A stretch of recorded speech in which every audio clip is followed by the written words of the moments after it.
Greetings, everyone, and welcome to The Frequency. I'm your host, Dee Barnes, and thank you for tuning in right here on the Black Star Network.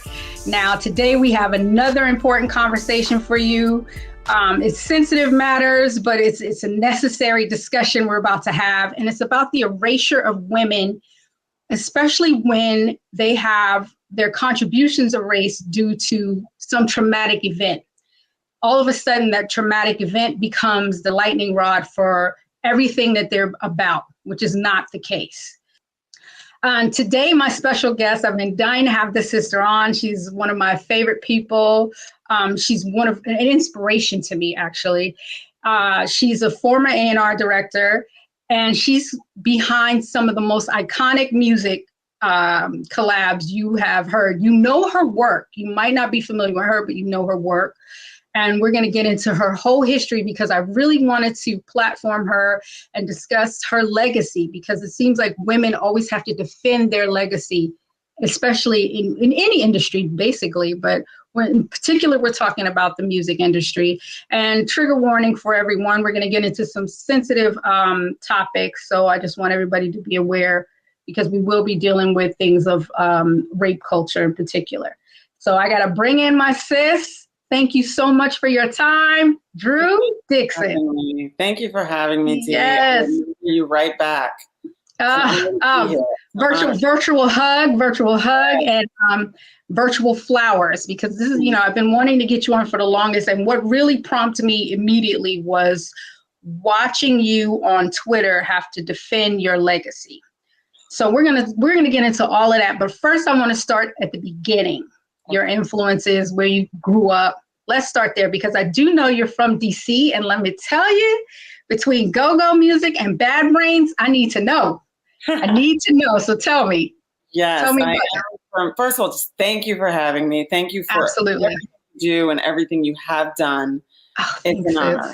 It's an honor, really. It's an honor. It's an honor for me. Long before I even started answering phones, Jive Records, I was watching Pump It Up. So it's really an honor to be here with you. Amazing. I am from DC. I lived there for the first 17 years of my life. My parents also Native Washingtonians. My mom actually was the first Black female mayor of a major city. She was the mayor of Washington, DC from 1991 to 1995. I went to Stanford. I decided I wanted to go west, try something different, push myself outside of my comfort zone. And it was an amazing experience. I don't think I would have chosen a career making rap records if I hadn't gone to a school that really cultivated and encouraged innovation and risk-taking. Stanford, where I was Black Student Union representative to student government. I was an South African issues sort of fellow. I focused on North Africa and the Middle East in terms of my major. So I've always been trying to figure out how to kind of add value and thread the needle as a Black woman in America in a very complicated and often hostile sort of historical context, right? Right. And when I was out there, I fell in love with West Coast hip hop, Too Short. Right. Now that I reflect on it as a 52-year-old woman, but I was bobbing my head to Too Short, Dell and the Funky Homo Sapien, all of that. Yep. But I'm also from DC, so I grew up listening to go-go music. But I was also an alternative head. So yes, when hip hop came out, it felt like the combination of what I loved about alternative music, which is that it was irreverent, it was lyrically dense, right? It was, very, intelligent, lots of wordplay, punchlines, but it also had the soundtrack of soul music, which I'd also grown up listening to. So it kind of combined a lot of what I loved in terms of music, and the rebellion and the political sort of piece of hip hop, early hip hop, spoke to my spirit as the daughter of a Black politician. So that's where I'm from. That's how I ended up falling in love with hip hop. When my mom was elected, I went to Howard for a semester, and I through parties, and I figured out that there was an industry behind the music I loved, and I wanted to be a part of it. So that's how it all started for me. So that's what inspired you to get into the music industry? Or was it your love for music in general? Well, it was my love for music, but I was I was a history major in college, and I thought I would go to law school, or I might even go into politics like my parents. But when hip hop happened, I realized this was maybe a more direct way to impact people and to make a difference by putting the microphone in the hands of young, talented geniuses with something to say. And it was kind of a combination of my desire to make a difference kind of in a political sense, but also my love for music. So hip hop kind of was my left turn from law school. So instead of going to law school, I was like, I'm going to go see if I can't make rap records. Let me try that first. So it's interesting that you said young, talented genius, because that's how I view you coming into the industry and thinking about all your accomplishments. A young, talented genius with confidence, like sheer confidence and sheer will and drive. And that's something I feel too, that women, when we first step into it, we're, into whatever the calling is for us, we're present in the moment. We're driving, we're a driving force for ourselves, and we have no fear. We're fearless. You know what I mean? And fear. But I did. Right. Because we do it for the love. I did it for the love. We did it for love. Same thing with me with when I hosted Pump It Up. I just did it for the love, wasn't thinking about the bigger picture and all of that. Okay, so what was the first thing that you put together? Like, what did you make happen? It's crazy. Much. I answered phones for 18 months at a couple different companies, Jive Records, Warner Brothers Records, and then Empire Artist Management, where I worked with Premiere and Gangstar as a receptionist. Wow. And then my first not answering phones job was actually at Zomba Music Publishing, where I signed Nas to a publishing deal. Wow. A couple months, either before or after, I can't remember, but it was the same year that he released Illmatic. So I gave Nas a publishing deal. And I gave Eric Sermon a publishing deal at Zomba. So I was already kind of in the mix, making it happen, trying to, give resources and opportunities to hip hop artists and producers. But from there, I got the job I really came to New York to get, which was doing A&R at one of the handful of rap labels that were really kind of at the top of the game. And obviously there was no more important label in hip hop, at least from my perspective at the time. Right. So I was hired by Russell Simmons himself to do A&R when I was 3 years old in 1994. And one of the first jobs I was given to do was to type credits, not just type the credits, but to sort of double check work on Method Man's album To Cal, to make sure that all the stack of papers that I had matched the credits and the samples that were cleared, and everything was lined up, and you would just sort of put it in a big rubber band and send it up to Polygram. So that was my job, which was, not really what I was supposed to do. I was technically hired to sort of make records, but I was like, look, I'm just happy to be in the building. I'm happy to be doing A&R something, even if it's A&R. Right.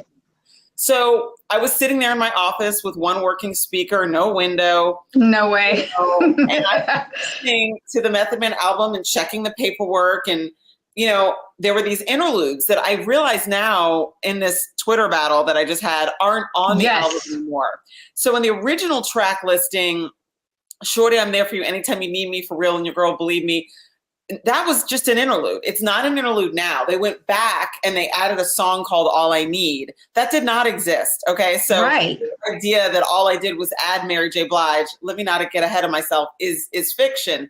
What is true is that there was just an interlude. There was no song called All I Need. There was no music behind Shorty, I'm there for you anytime you need me, for real, girl, it's me and your world, believe me. That was just an interlude.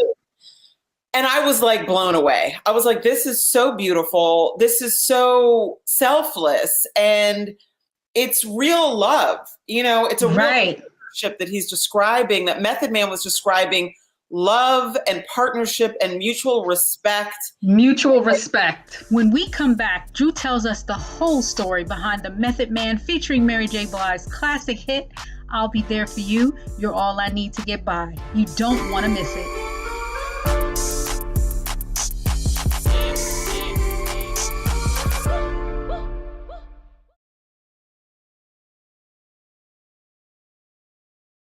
President Biden has delivered for Black America.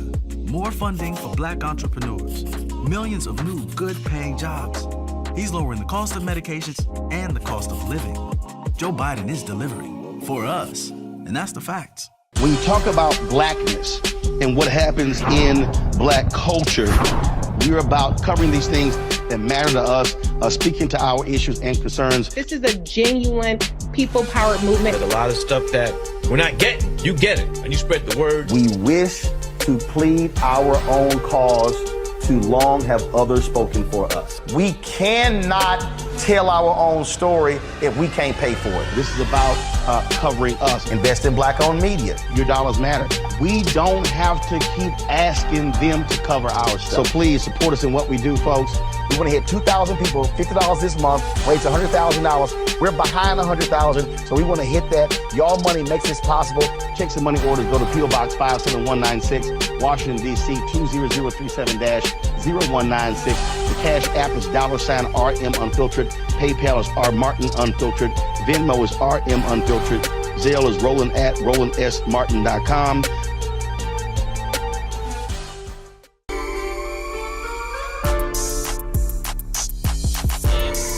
Back right here in The Frequency with my special guest, Drew Dixon. And what is true is that there was just an interlude. There was no song called All I Need. There was no music behind Shorty, I'm there for you anytime you need me. For real, girl, it's me in your world, believe me. That was just an interlude. And I was like blown away. I was like, this is so beautiful. This is so selfless. And it's real love. You know, it's a real relationship that he's describing, that Method Man was describing. Love and partnership and mutual respect. Mutual respect. In the vocabulary of hip hop. And I thought that was so touching and so important. And it's funny, when the HBO Max documentary On the Record came out, in which I tell the story, D'Angelo called me because I actually was living with D'Angelo when I first started. Sidebar. Oh, wow. Oh, wow. Oh, yeah. I love it. And he was making Brown Sugar. And so the album hadn't even come out yet. Brown Sugar hadn't even come out. Okay. He was still making Brown Sugar. We actually broke up sort of about halfway, maybe 2/3 of the way through Brown Sugar. And that's when he and Angie Stone hooked up. So I was pre-Angie. But, you know, we were living together. And he reminded me when he saw On the Record that I came home with that interlude and I kept playing it on a loop. I was like, this is so beautiful. This is so beautiful. And he told me, I forgot. He was like, Drew, your favorite line was the last line, you my nigga. You kept saying, not you're my bitch, you're my nigga. Like you're my homie. You're my home. Yeah. You know? And he reminded me of how excited I was about that interlude and that particular line. And so back in 1994, I hear this interlude. I call Russell. Russell didn't have an office in the building, so you had to like catch him wherever he was. The Bowery Bar, the Carr, you know, on the move. And I kept fashion show, front row. Exactly.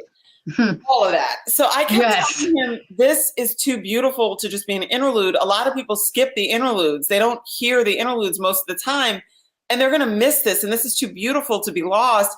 And he was like, Drew, there's nothing we can do. The album is already done. It's already been sent to Polygram. As you know, you sent it to Polygram. We can't change the track listing. And I just wouldn't let it go. And then I had the idea to call it a remix. Let's get, my idea was to make it a duet. And I actually said, I think Mary J. Blige would be perfect, but I don't know Mary, but I know Lauryn Hill. She's a friend of mine. And he was like, who the fuck is Lauryn Hill? So I was like, you gotta be kidding me. I'm not kidding. This is after the first Fugees album, but before the score. And when I said my friend Lauryn Hill might want to do the duet with Method Man, he literally was like, who the fuck is Lauryn Hill? In fact, I did a song with Lauryn back when I was at Def Jam that you can find on YouTube called The Perfect Match. It's a poem I wrote about D'Angelo that Lauryn sang in the studio when we were in. Wait. Now you just blew my mind, because now that's the songwriting. That's songwriting. That's not just putting it together, not just the production, but wow. Well, it's called The Perfect Match?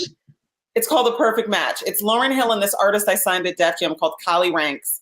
And Lauryn and Kali were going to do a record over The Perfect Match from School Days, that track. That was the idea. And we were in Battery, and Lauryn started freestyling, and I had my wizard where I'd written this poem. Wizards were like little electronic Rolodexes. I remember that. You could even hear like her bracelets, like she's scrolling through the wizard, and she starts singing. She created a melody. She wrote the melody live to this poem. And then she started freestyling past the poem. But this, like, it's crazy because it was a poem I'd written about D'Angelo that was in my Wizard that Lauren sang to this track with this artist, Collie Ranks, that I'd signed. So Lauren and I were friends like that, like to the point that she was in the lab making a record, you know, bless her, like just really one of the honors of my life and career is the time I've had, you know, working in and around her genius. And so I suggested Lauren to Russell for the duet because I didn't know how to reach Mary J. And so then he was like, well, I don't know who that is, but if you can get Puffy to get Mary's vocals on this, then I will let you try it. I called Puffy. I left a message. I guess he told me to drop off the DAT, the little mini tape. Yeah, I remember those. Yep. With the interlude, which I hand delivered to Bad Boy Records on 19. I left it with his assistant. And by the time I got back to my desk, Puffy had left me a voice message on my answering machine saying, Drew, this is incredible. I love this. You're right. I can call Mary, but here's my idea. So it was his idea to cover the Tammy Terrell Marvin Gaye song, You're All I Need to Get By. I called Puffy. He asked me to sing the Tammy Terrell part. He did the children's story beat. And he was like, this is my idea. Book Hit Factory, Studio A. And I was like, yo, done. And I booked it. And, you know, we got the, you know, whatever the, you know, we got it paid for. Right. And that's how that record came to be. That is so incredible. Is then I was so excited about it. Wait. I want to hear the other part. I want to take a quick break. I'm going to take a quick break because this is amazing, especially you songwriting. That just blew my mind. We'll be back, you guys, on The Frequency right here on the Black Star Network.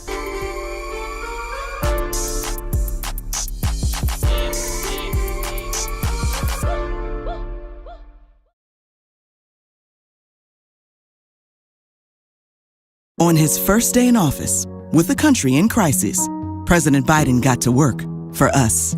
Cutting Black child poverty in half, more money for Black entrepreneurs, millions of new, good-paying jobs.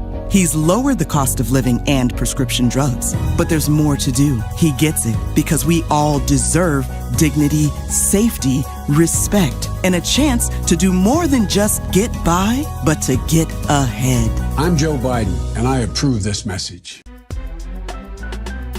I'm Faraji Muhammad, live from LA.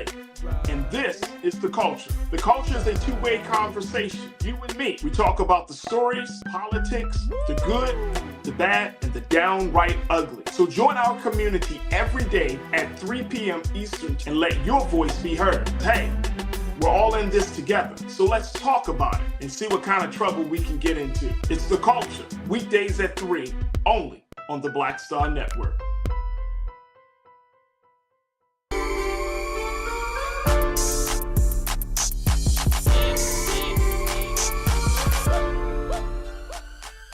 Back right here on The Frequency with my special guest, Drew Dixon, and we're getting into the myth, the legendary myth of how You're All I Need.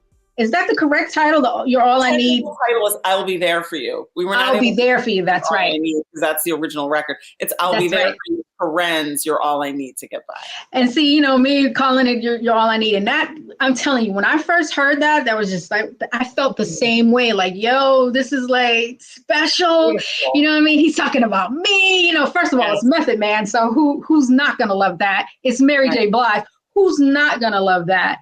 And the fact that you were so young and so aware consciously of thinking about how to put this together. And I know it couldn't have been easy for you because number one, being a woman and trying to present that idea. I mean, did you get any pushback or, you know? It took me like a month to get them to let me even try the idea. Russell told me no when I first played the interlude and said, this has to be a song. It should be a duet with Mary J. Blige. He was like, no, it's too late, Drew. It is a no. And I couldn't let it go. And I kept playing it at home. And I was like, I can't let this idea go. It's too special. And I just wouldn't back down. And finally, I came up with the idea because I was told it was too late to put it on the album track listing. Right. I said, what if we call it a remix and put it on the B-side of whatever the next single is? Then at least I can make it and it can get out in the world. And it doesn't have to be the album. We'll just call it a remix. And it was like a remix of what? I'm like, I don't know. Don't worry about that part. And so that's when I called Puffy. Puffy recorded Mary's vocals. Puffy had the idea for her to sing the Tammy Terrell part of the Marvin Gaye duet, You're All I Need to Get By. Puffy put Children's Story under it. And then I was told, wait, we actually can't release this without RZA's permission because Method Man was signed through RZA's production company. So then RZA heard it and said, okay, bet. Well, actually, that's not even what happened. Before RZA heard it, I had to sort of get the reels with just Mary's vocals without the track and bring them back to Def Jam. Leora played that for RZA and said it was just vocals. It wasn't a track. And then actually I would run back and forth every day for like a week, maybe more, between the Hit Factory where Puffy was working and Chungking, the old Chungking and the old Hit Factory. And I would have to rewind the reels after Puffy's sessions, which were generally at night because he was at Bad Boy during the day. RZA worked during the day usually. And so I would rewind the reels so that we could give them to RZA without him knowing at first that Puffy was actually not just making, recording the vocals on Mary, but he was producing the record. So the records were really kind of made at the same time with RZA initially only knowing it was Mary's vocals that Puffy was cutting. Right. And then eventually both remixes were done, remixes of interludes. They're not really remixes, but that's what I suggested we call it. Right. And then they decided it was so good they were going to shoot a video to it, even though it was the B-side. They were going to go ahead and shoot the video to the B-side. And they shot the video to RZA's version, which is dope. They're both dope in my opinion, but also because it was RZA's production company. So they shot the video to the version that RZA produced, even though Puffy's was technically first. Right. And then they went back later and added a track called All I Need, which is actually really not the original. It's actually technically that's the remix that came from the versions that Puffy and RZA did based on my idea. So I had based on your idea. And then I had to physically move the reels every day between the two studios. Like I did the legwork to get it done. You did the legwork, exactly. No assistant. No. You did it all. Okay, so but yeah, no, I did it all. And I did it all while surviving Russell Simmons. And that's the other part. I had to deal with him every day to get permission to try this idea.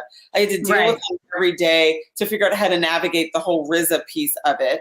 And Russell was brilliant, is brilliant, incredible, creative. And so I, kind of watched him figure out how to find paths. And I was like, okay, I can do that.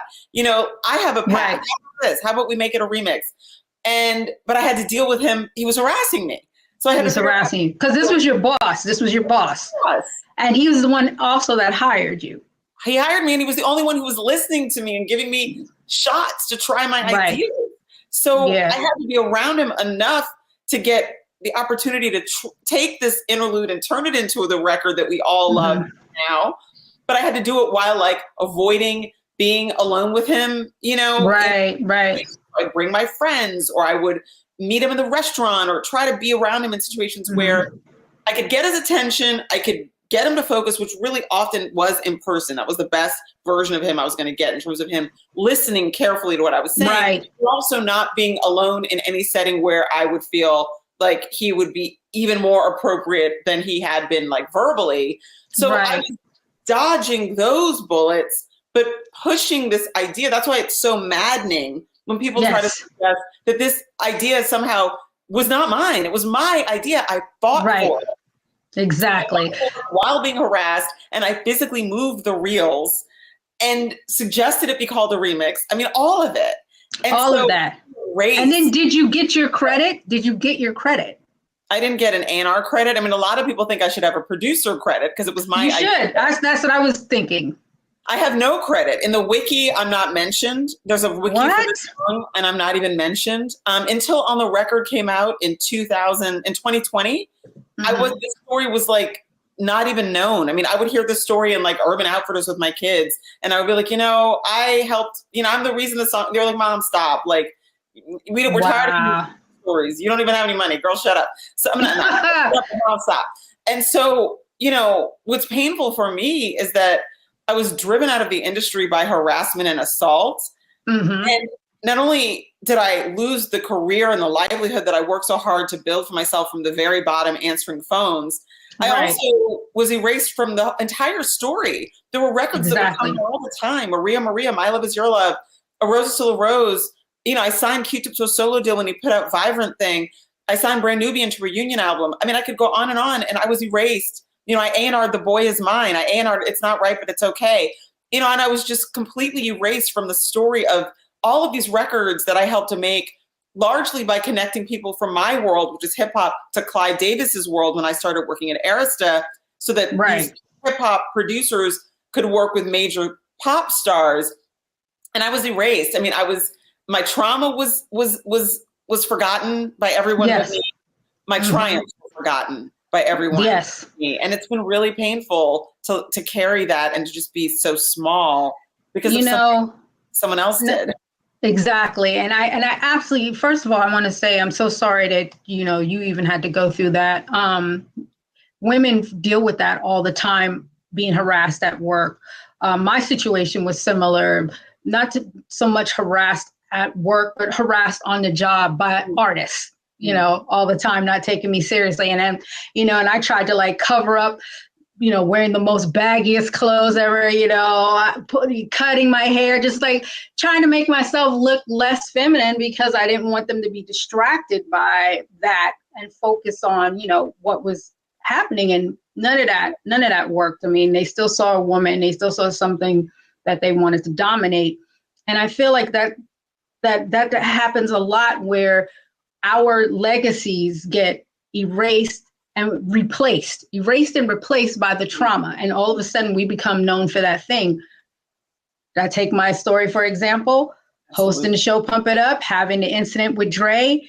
No one talks about the show. They only talk about me in reference to that incident, which is why I want to, it's so unfair. And we're going to really break that down. I want to. It's a whole separate trauma. It's a separate trauma. What happens to our career and the erasure of our talent and contribution is its own trauma in its own bucket. Right. There's the rape by Russell Simmons. There's the harassment I experienced later at Arista, which drove me from the music industry completely. But then there's the erasure of my contribution and the fact that I was their peer in terms of my ability. That's a trauma unto itself. Right. Right. How did you manage that? How did you deal with it? I thought I was dealing with it. And then I look back and I'm healing and I'm realizing that I was just sort of sleepwalking. I left the industry. I went to business school. I got married. I had 2 kids. I came back briefly and ran John Legend's label. And actually during that 2-year period, I had the idea to call Kanye West and put him on American Boy. So, that was your idea. Once again, like I hit, when I met John Legend, I mean, I actually tried to sign John. When I met him to talk about running his label, he played me Estelle's album, which was great, but he thought it was done. And I was like, I don't hear a single. And he was like, oh, there's the song called More Than Friends. That's the single. I was like, that's a really cool sort of top 20 R&B record, but that's not your John Legend. Like, come on, we got to, I worked for Clive. Like, we got to have 5 records that can compete in the top 10 of the Hot 100. And so I said, you call will.i.am, you call Swizzy, I'll call Wyclef, let's call our people and make a record that's really competitive. And that's how American Boy got made. And it was dope, but Estelle correctly felt it was too pop to be a single. Meanwhile, we were waiting for Kanye to do a record for her because Kanye and John met Estelle at the same time, actually, back in LA and the Grammys, whatever. Okay. And he always said, I'll make a record for you, once you have a deal. And so he was going to honor that, but he was busy. So I finally said, how about this? Instead of waiting for Ye to make a record, why don't we get him to spit 18 bars or 16 or 24, whatever, on American Boy? Because that's already a hit. It's just too pop. But if Kanye spits on it, we've solved 2 problems. We get Ye and we get this record that's already a hit. We move it and make it more hip hop. And Kanye agreed. And then I actually called my old assistant, Lesvia Castro, who was at Universal at that time doing marketing and promotions. She pulled up his schedule. When we come back, what was Ye's Kanye schedule? And just how hard was it to get him on the track? Plus, the story behind Method Man's and Mary J. Blige's hit song, I'll Be There For You, You're All I Need to Get By, when we return right here on The Frequency on the Black Star Network.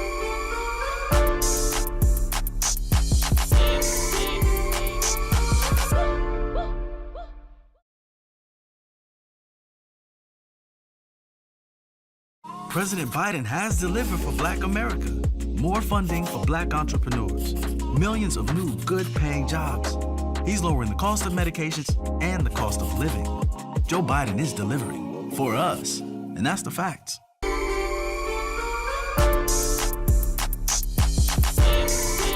Back right here in The Frequency with my special guest, Drew Dixon. I went to business school. I got married. I had 2 kids.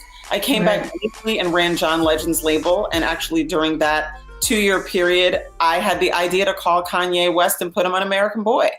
You know, so, that was your idea. Once again, like I hit, you know, like when I met John Legend, I mean, I actually tried to sign John. When I met him to talk about running his label, he played me Estelle's album, which was great. But he thought it was done. And I was like, I don't hear a single. And he was like, oh, there's this song called More Than Friends. That's the single. I was like, that's a really cool sort of top 20 R&B record. But that's not, you're John Legend. Like, come on. We got to, right. I worked for Clive. Like, we got to have 5 records that can compete in the top 10 of the Hot 100. And so I said, you call will.i.am, you call Swizzy, I'll call Wyclef. You know, let's call our people and make a record that's really competitive. And that's how American Boy got made. And it was dope, but Estelle correctly felt it was too pop to be a single. Meanwhile, we were waiting for Kanye to do a record for her because Kanye and John met Estelle at the same time, actually, back in LA and the Grammys, whatever. Okay. And he always said, I'll make a record for you, you know, once you have a deal. And so he was going to honor that, but he was busy. So I finally said, how about this? Instead of waiting for Ye to make a record, why don't we get him to spit 18 bars or 16 or 24, whatever, on American Boy? Because that's already a hit. It's just too pop. But if Kanye spits on it, we've solved 2 problems. We get Ye and we get this record that's already a hit. We move it and make it more hip hop. And Kanye agreed. And then I actually called my old assistant, Lesvia Castro, who was at Universal at that time doing marketing and promotions. She pulled up his schedule and said he's going to be on the ground in New York City for 48 hours or 36 hours on this date. And I said to John, yo, let's send a car to Teterboro and bring him to the studio. Estelle was already working at Platinum, Wyclef and Jerry Wonder's studio. So we brought Ye into Platinum and he came in and he dropped 48 bars on American Boy. Bananas. So we had to break it into 2 pieces. Serge Sai mixed it, killed it, won a Grammy for it. I didn't get anything for that either. You didn't get anything. Did you get credit? I have co-executive producer credit for the album. But again, like, you know. But you still should, right. And you still should have a Grammy. You know, I don't. And so, I mean, I've helped to make so many records that won Grammys. I mean, Maria, I think, won a Grammy. You know, Wyclef called me and gave me that record. You know, that I'm not even, you know, I just, you know, I did A&R. I put the record on Carlos, you know, but in records where I really contributed, I made like a significant creative contribution. Like, let's make this an entire record in the case of the Mary Met duet, or let's put Kanye on this record. Feels like maybe I should have, you know, something to show for that.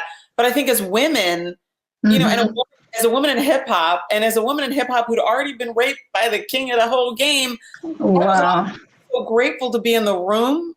I was so grateful to be able to get my ideas made. By the time I was involved in American Boy with Estelle and John and Kanye, I'd been driven out of the industry by harassment, and just a very, very, very negative experience that I had at the end of my career. And I'd also already been assaulted by the king of hip hop. So at this point, you know, I'm a stay-at-home mom who's like come out of retirement to work for John Legend, and I'm just happy once again to be making records. I don't have the confidence, you know, because I'm so broken by the stuff that's happened to me to say, wait a minute, like I also should be credited here, right? And so the trauma takes a toll because it just made me smaller. So I continue to do what I loved because I just, you know, I can't not make records. I love making records and I'm good at it, but excellent at it. Not able because of the trauma and because of the way I was so minimized as a woman and sexualized and objectified that I didn't have the confidence to push for the idea and then to push for myself to get credit for the idea. And I think that happens to women in a lot of industries where absolutely down. And so we contribute, but we don't fight for ourselves. Right. That was the end of my career. I really kind of disappeared from the industry after American Boy. You know, it was hard for me because I had to run into men who had been abusive And it was very hard for me to be around them. Actually, the whole Atlantic Records staff, which was the parent company for John Legend's label, were all the old Def Jam staff. So it was Julie Greenwald, it was Leor Cohen, it was Kevin Lyles, it was Mike Kaiser. It was so traumatic to be around them again, act like it was all good. Because they all knew what had happened to me at Def Jam. And it was like, you know, very painful to have to just sort of, you know, be cool with them because I wanted them to support Estelle. Right. But, like, make myself small in order to do that. So I just became a stay-at-home mom. I worked on a few entrepreneurial ventures, not in music, hair, this and that. And it wasn't until Me Too, to be honest with you, that I started to talk about what happened to me. And then I started to talk about what I contributed to this industry and to this culture and to hip hop. If it hadn't been Me Too, I would have taken my triumphs and my trauma to my grave. And I would have just been like a shadow of myself for the rest of my life. And I'm just so grateful that I kind of was awakened from my trance by saying so. You know what? Let's take a break and we're going to come back. We're going to get into the whole Me Too movement. And I want to talk more about the documentary where you talk about, you know, your trauma specifically on the record. We'll be back right here on The Frequency on the Black Star Network.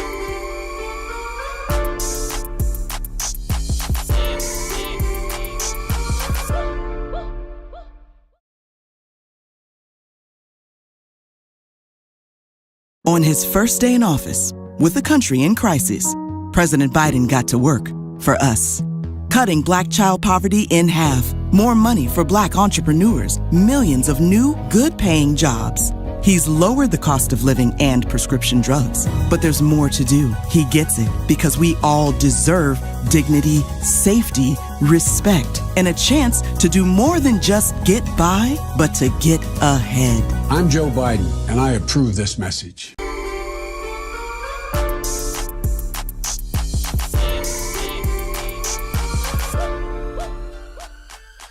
All right, back right here on The Frequency with my guest, Drew Dixon. And we were just getting into, I just want to piggyback on what you said about your trauma making you small and walking away. And I'm going to share, with you, my story that I don't even think I've shared publicly yet. I walked away from Pump It Up. And I walked away from Pump It Up because I didn't feel protected. I didn't feel respected. As I put on Aretha today, I did not feel that, especially after the incident. After the incident, I felt that I had to fight even harder. I had to fight for security. They didn't want to pay for it. I had to pay for my own security out of my check. I had to fight for extra precautions now. Like my whole world changed after that. So I can understand, and I definitely relate to what you're saying. And it's very unfortunate. Like, I'm so sorry you went through that, because I'm just like, I'm furious. And at the same time, we kind of intersect in that because I had a lot of dealings with Def Jam through the show. And then after the show, married to comedian Ricky Harris, who did, Def Comedy Jam in its very beginning stages. So I had a lot of dealings with Russell. So I do understand and very familiar, and had heard things, but wasn't quite sure. So what made you take a stand for yourself and decide, okay, I'm going to tell my story? I just want to say again, though, Dee, how sorry I am for what happened to you, and that you had to pay for your own security, and that you weren't protected and respected, because I just think it's emblematic of the way Black women are not protected and respected. And our pain is just seen as something we can handle because we're magic. And we're not magic. We bleed real blood. We cry real tears. Real tears. And absolutely. And we feel deeply. And I mean, especially to creative people like us, we feel very, very deeply. I mean, I do consider myself an empath, and you feel all of that type of energy. Yes. And there's just no sense of horror even when these things happen to us. I mean, even with Megan Thee Stallion, it's like, where is the shock and the outrage? But I could talk about that for a whole entire hour and a half. Mm-hmm. Well, we got it. Let's do it. Let's do it. So, in answer to your question about what made me come forward, right. I had no intention of being part of the Me Too movement. I was really happy that the women who had come forward about Harvey Weinstein were being believed. Mm-hmm. I thought that was surprising, but refreshing as a woman who is a survivor of sexual violence. But I also thought that it was specific to these women who were white movie stars, and that because society could identify with them because they were, they checked all of the boxes of sort of the damsel in distress.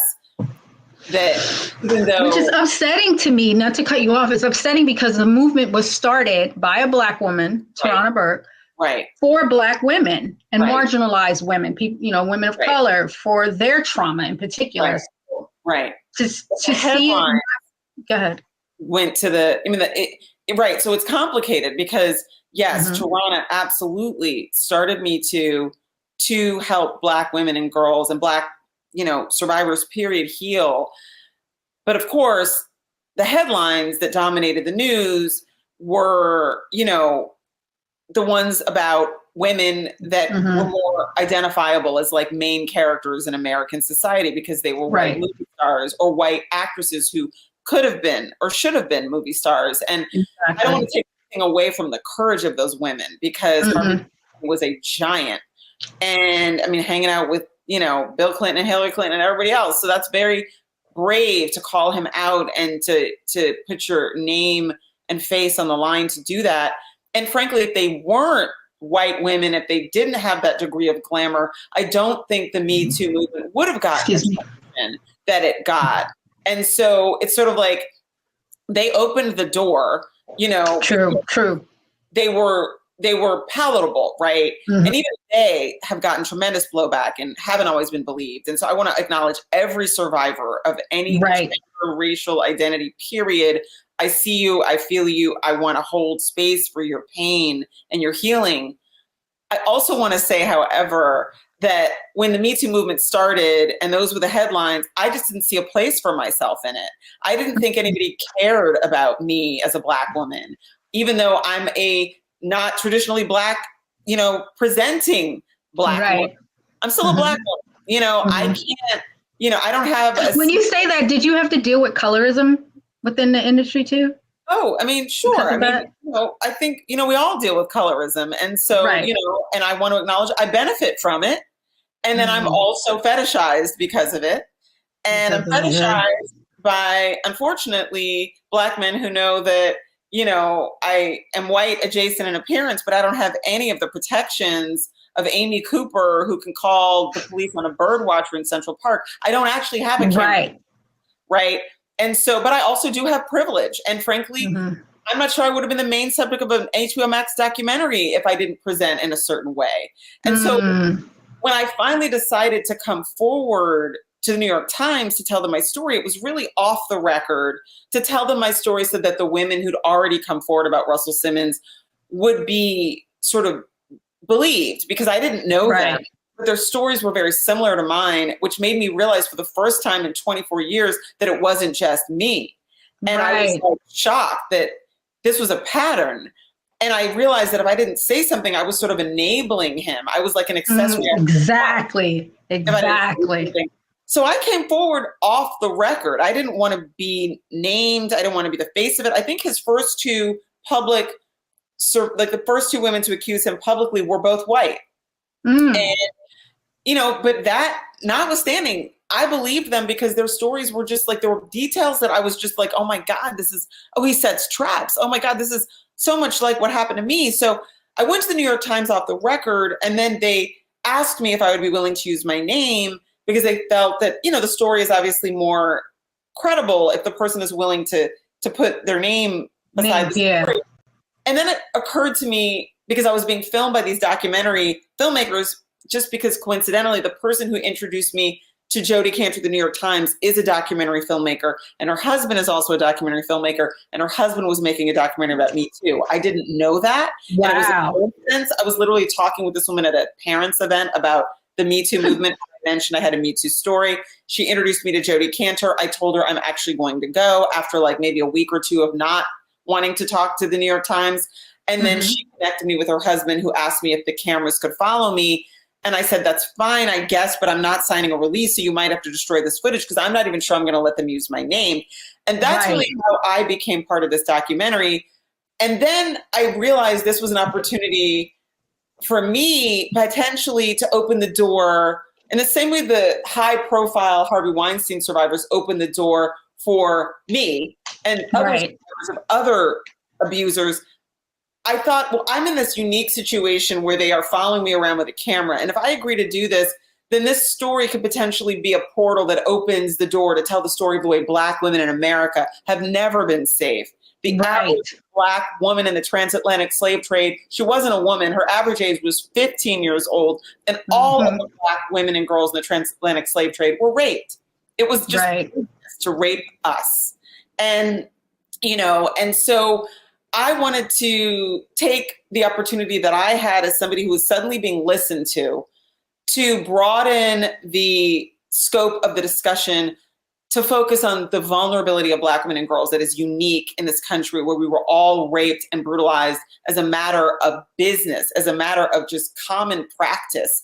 And the sexualization and the objectification of Black women and girls is essentially a mythology that was used to numb everyone in society to the way we were brutalized. In the same way, hyper sexualization and the notion that Black men are inherently violent and dangerous was used to numb society into tolerating the brutality that was inflicted upon our men and our boys. Like all of these tropes had a purpose. And so that's how I entered the Me Too movement. That's why I agreed to use my name in the New York Times. And that's why I agreed to be part of the documentary. And that's how I ended up, frankly, with absolute fear and trembling and trepidation and deep just misgivings and uncertainty about coming forward, I ended up standing there and owning my own truth and finding my own power and then unlocking the story of the rest of my career in the music industry. It all came out of that same choice that I really did with such reluctance and fear. Wow. I have to stop and commend you and thank you for your bravery because, like I said, it inspired me to deal with my own truth.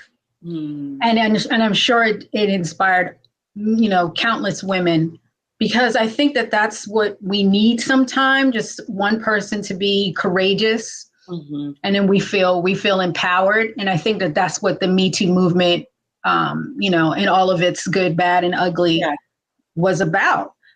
For me in particular, everything happened pre this Me Too movement. And, you know, I was young and, you know, fearless and righteous. And I was just like, this has got to stop. I mean, the same thing for me. I felt like I had to say something because I knew I wasn't the only victim of Andre Young's violence, but which is, you know, Andre Young, Dr. Dre. But I knew at the same time that if I didn't say something, because no one had pressed charges before. And so I felt like I had to, you know, take a step forward. And just like you doing that, and in the midst of it, you were doing it just because, you know, you were part of that article, but at the same time, you had no idea that you were like becoming the face of it or the leader, so to speak. And I just want to thank you for your courage and your voice because it was so important. And you are seen. You are being heard and you are so loved. You know, from the countless women that I've talked to, we have nothing but the absolute respect for you, Drew. And, you know, thank you for coming forward like that. I mean, I know it took a lot. Next time on The Frequency, we finish our incredible interview with Drew Dixon. She gives us the details behind the HBO documentary that shed light on the alleged sexual assault by Russell Simmons and tells us what's in her future. That's next on The Frequency on the Black Star Network.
Deborah Owens, America's Wealth Coach, and it's time to get wealthy. You're going to learn exactly what you need to know and do to finally achieve the level of success you desire and you deserve. You checked all the boxes, college degrees, career, and you've even stepped your foot in the door of some major corporations. But now you find yourself floundering instead of flourishing. What do you need to do now to be able to navigate these corporate hallways?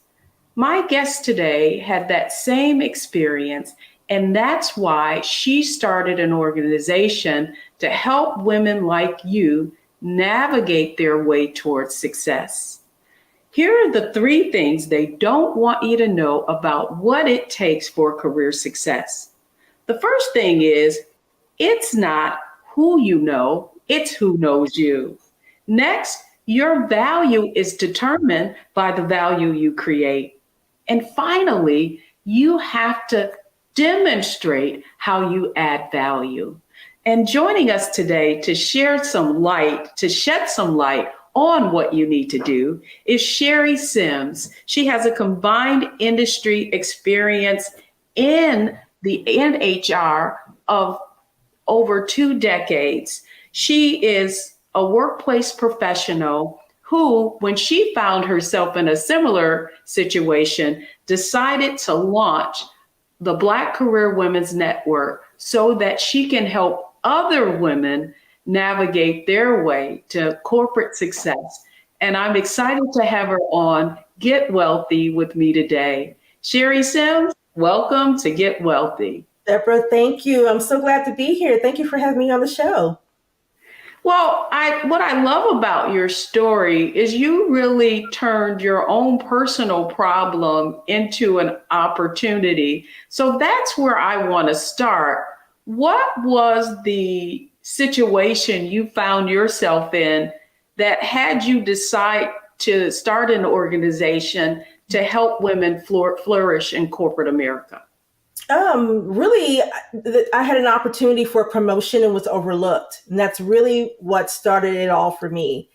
At the time that I was overlooked for the promotion, the person that was leaving the role that they were looking for replacement was very honest with me and said, you checked off all the boxes for everything, but your manager simply just doesn't want you to leave. They want to keep you where you are. And that was a trigger for me because I feel like every person has an opportunity, and specifically Black women who desire to go to the next level. You have every right to want to level up in your career aspirations. And I think we should have people who want to support us in that career journey. And that's what really started it for me. At that point, I said, I want to make sure this never happens to me again. And I need to learn things that I need to learn in terms of skill sets or expanding on my network in order for me to elevate to that next level. And I felt like I needed to bring others along with me and create education and awareness around just how to do that. So that was important for me.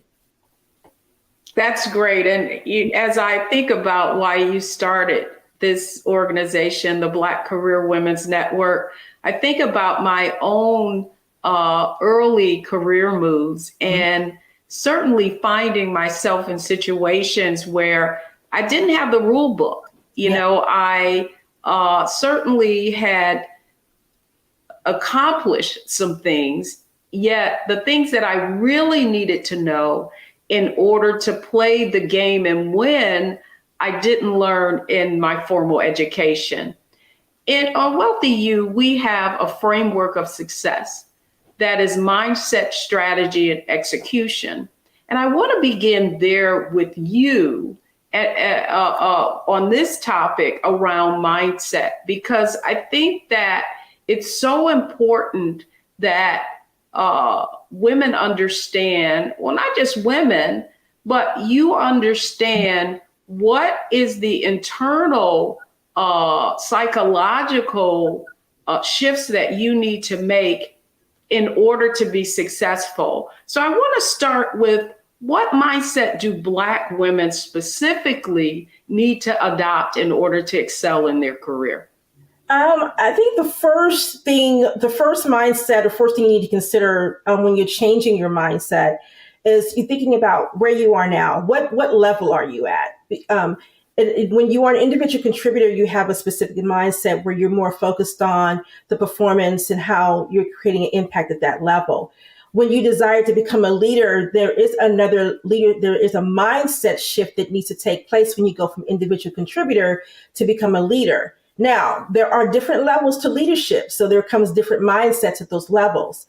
But when you're desiring to become a leader, because I know that's one of the stats from a most recent report from McKinsey and Lean In, is 59% of Black women want to become a top level executive. And in order for you to do that, you must change your mindset.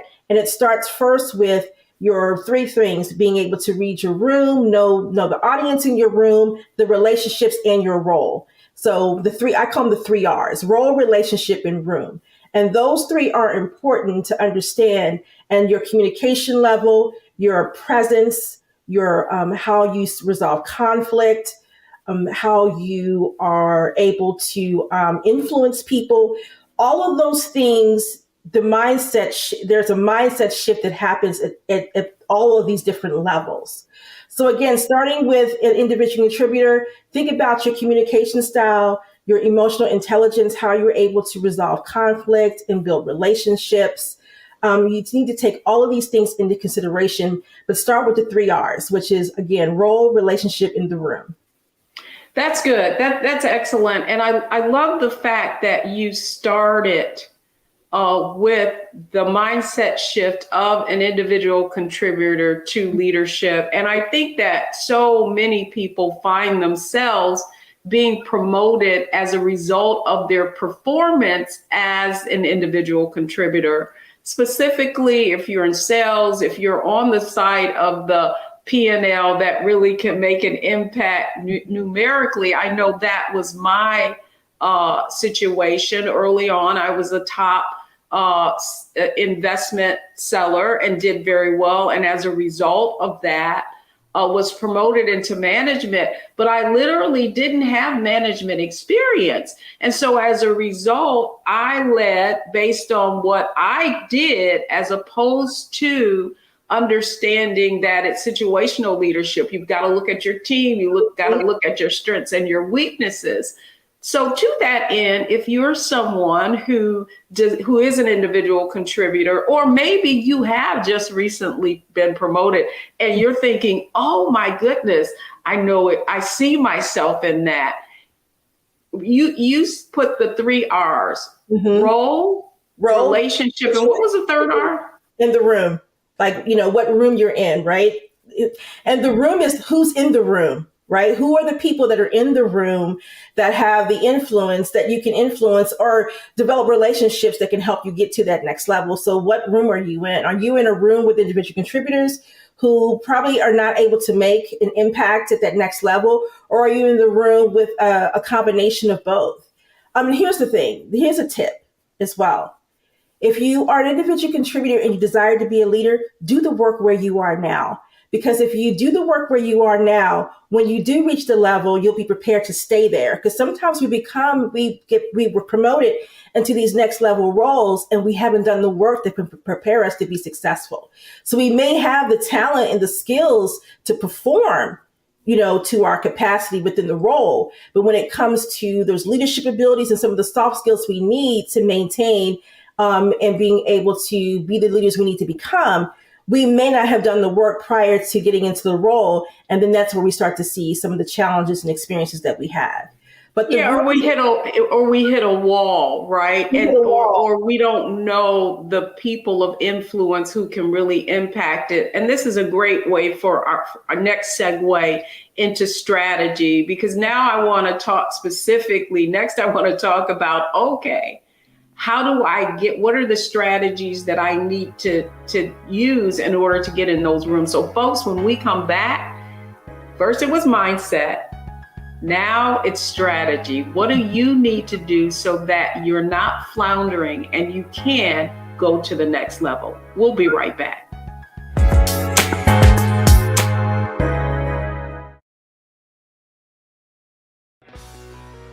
Let's be honest, as successful women, we're crushing it.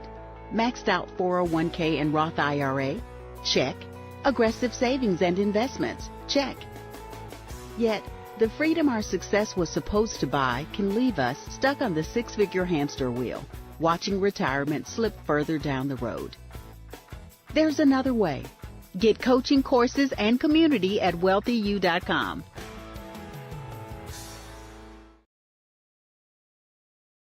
On his first day in office, with the country in crisis, President Biden got to work for us. Cutting Black child poverty in half, more money for Black entrepreneurs, millions of new, good-paying jobs. He's lowered the cost of living and prescription drugs. But there's more to do. He gets it because we all deserve dignity, safety, respect, and a chance to do more than just get by, but to get ahead. I'm Joe Biden, and I approve this message.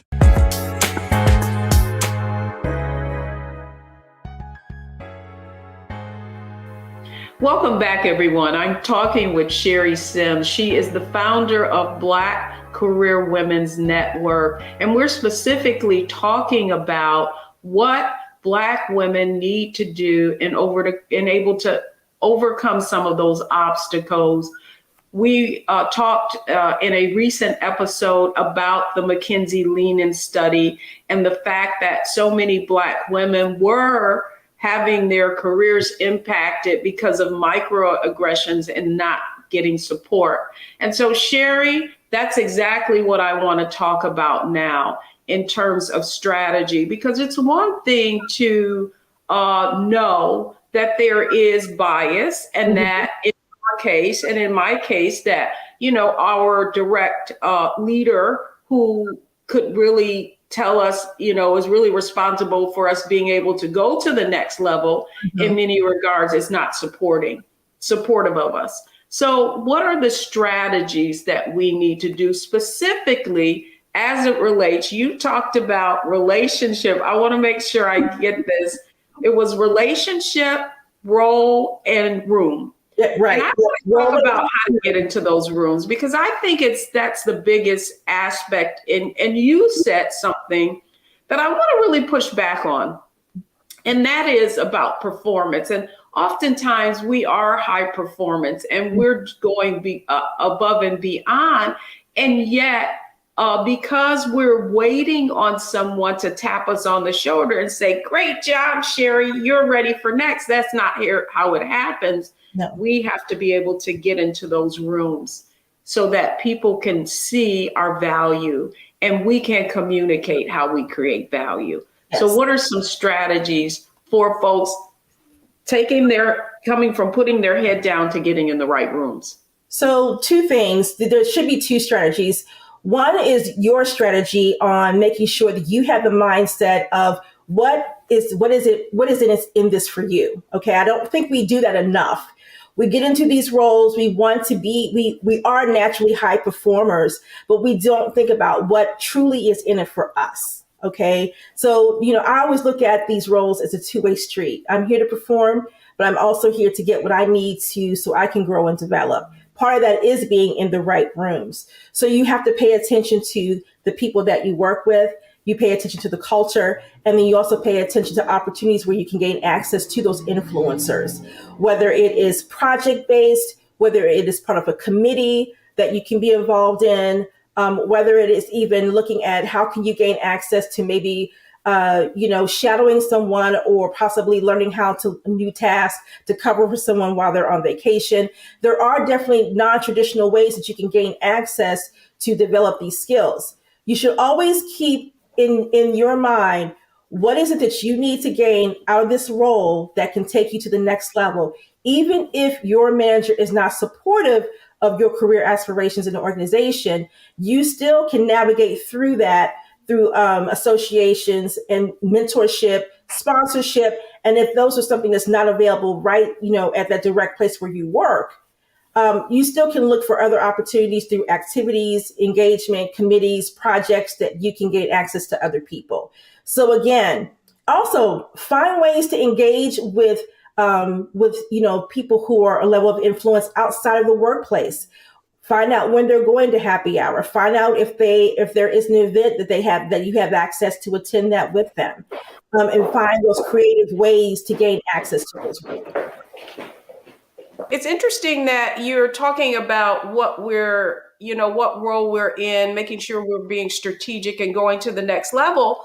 But I do feel like when I coach women, one of the things that I found is that they have not really looked at what checkmate is. And what I mean by that, having a long-term vision of where you want to go so that then you can make the right moves, as opposed to playing checkers and just going to the next move, the next move, the next move. Yeah. And so to that, I mean, it's not like your career aspirations can't change, but I feel like sometimes it's difficult to be strategic if we don't actually know, if we're not actually aiming for something far above where we are at the time. Well, what I mean by what's in it for you is the whole purpose of that aspect is you should have a plan, right? And your plan is, what is it that you're trying to accomplish? And it should have a long-term goal, should be involved. But in order for you to get there, you still need to know where you currently are. How does where you currently are fit into that long-term goal? Which means, what are you getting out of this role that's going to set you up for that long-term success? And if you hit that brick wall while you're in that role, that means you may have plateaued what you need to gain from this role. Now it's time to start looking at what is that next role at that next level, where it's where you are internally, or is that me? I need to exit this organization and be able to achieve this elsewhere. So you brought up a really, really good point. Because here's the other issue in terms of strategy. I feel like Black women specifically are very loyal. Mm-hmm. And there was a time when loyalty is rewarded, but that is not true in the current environment, with industries going in and out and the economy being as volatile as it is. So to that end, just one more strategy on what women need to do in order to build their brand so that they can find opportunities externally and also attract recruiters, because I know that's something that you have a lot of experience in. So here's the thing. The trend now is 3 to 5 years. That's how long people are staying in a specific role. So what you should be doing, your long-term plan should involve, one, how long are you going to stay in the current role you're in? What are you trying to gain in terms of skill sets or access to influencers or people? How are you building your network or your net worth while you're in this role? And then make sure that you are checking off those boxes. And you're going to come up against obstacles while you're in the role. Listen, it's not going to be perfect. But again, focusing on this. So instead of focusing on how loyal you are being to the organization, you focus on, what am I still being a high performer, but know that you have an end goal and your own agenda in mind of what you need to accomplish while you're in this role. Instead of thinking, I'm in this company, I'm going to give it on my all, and then you expect for them to give that back. Change your mindset and make sure that you are, again, practicing the 3 R's, but then also making sure that you are accomplishing what you need to accomplish for the long-term goals. And here's the thing. My whole saying is this: you should always be focusing on not just cultivating your job where you currently are, but making sure that you are accomplishing things that's going to make sure that you are expanding on your career for the long run. That's good advice, because I often think that, sometimes you can't bloom where you're planted. Mm-hmm. Sometimes you need to go in more fertile soil where you're valued so you can grow. This is so good. The 3 R's. Let me make sure the audience remembers them too. Role, relationship, and room. All right, folks, when we come back, we're going to talk about execution. Sherry has given us a lot of great insight, but what do you need to do now to apply and accelerate your career growth?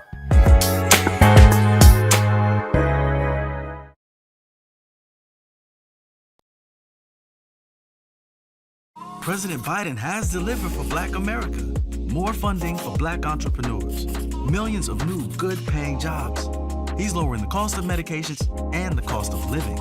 Joe Biden is delivering for us, and that's the facts.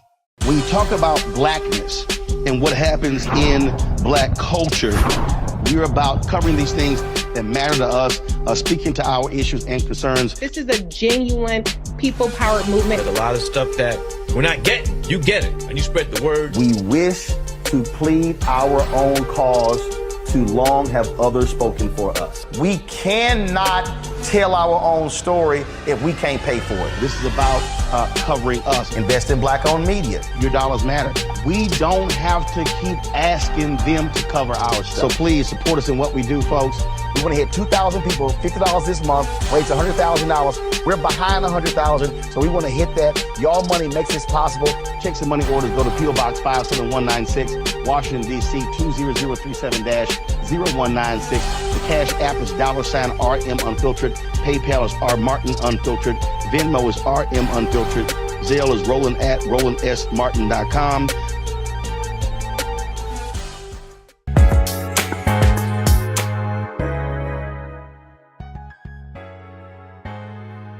Welcome back, everyone. I'm Deborah Owens, America's Wealth Coach, and we're talking about getting wealthy in your career today. And joining me is Sherry Sims. She's a diversity and inclusion leader and also founder of the Black Career Women's Network. Sherry, you've given me so many nuggets, and I know that our audience is enjoying this as well. I do think that one of the circumstances we've probably all found ourselves in our career, and that is a setback. And specifically what I've seen in coaching women is just around mid-career. Yeah. And you begin to think that, you know, you're getting a pretty decent pay, and you're beginning to think that you're seeing younger people coming in, and it may even be that you're reporting into someone younger than yourself. And so I want you to give our audience just some strategies that they can execute on. If you're at mid-career level, what do you need to do to remain relevant? Oh, such a good question. Really, to remain relevant, one thing you need to do is just know that you have people who are maybe a little bit older than you that are still killing it in the workplace. And so come out of the mindset that you're mid-career or feeling like that you are at a stage now where maybe you should be winding down, or that, what society says you should be doing at a certain stage in your career. We are living in the age now where people are reinventing themselves in so many ways, and they're using social media platforms and just visibility of media overall to reinvent themselves. So, maybe it's time for you to discover what other gifts and talents you have to maybe start a whole brand new career. If you feel like you have plateaued where you are, you've been in the industry for now 20 something years, how can you take those skill sets and use them in a different way? I know that I definitely have been able to do that. And the reason why I say, think about reinventing what the skill sets you have and using them to re-energize a whole new career at a whole new stage in your life. And know that what you bring to the table as a mid-career professional is still valued by organizations there. And there's a lot of them out there that you can take that expertise and go to, and that it will be appreciated. So come out of the mindset that you're on this, this is your second act. Look at what is going to be your third act. As long as you're still breathing, you have skills and talents and gifts that someone can use. And just find a resurgence of a new way to reapproach how you look at yourself and the evolution of where you want to go next.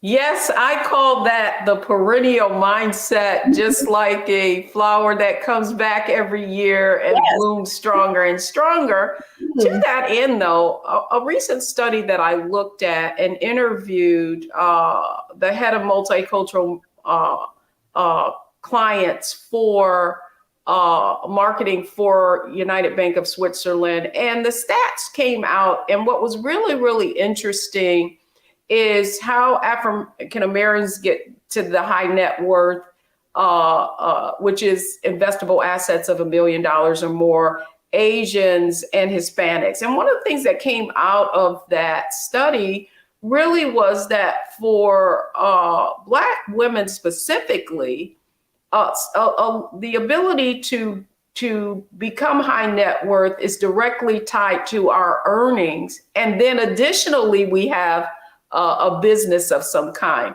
Mm-hmm. And because so much of our ability to build wealth is based on our ability to earn, the other side of that I see, Sherry, is a lot of Black women not earning what they're worth, mm-hmm.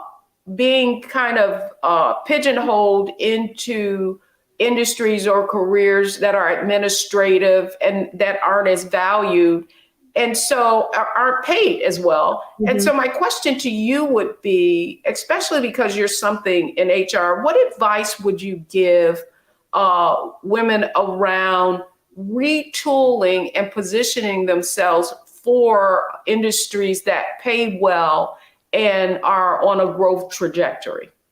Yeah, I would say one of the things you can do is to probably evaluate what your transferable skills are. You know, I feel like that we are multi-talented individuals, so we have more than one talent or skill that we can utilize.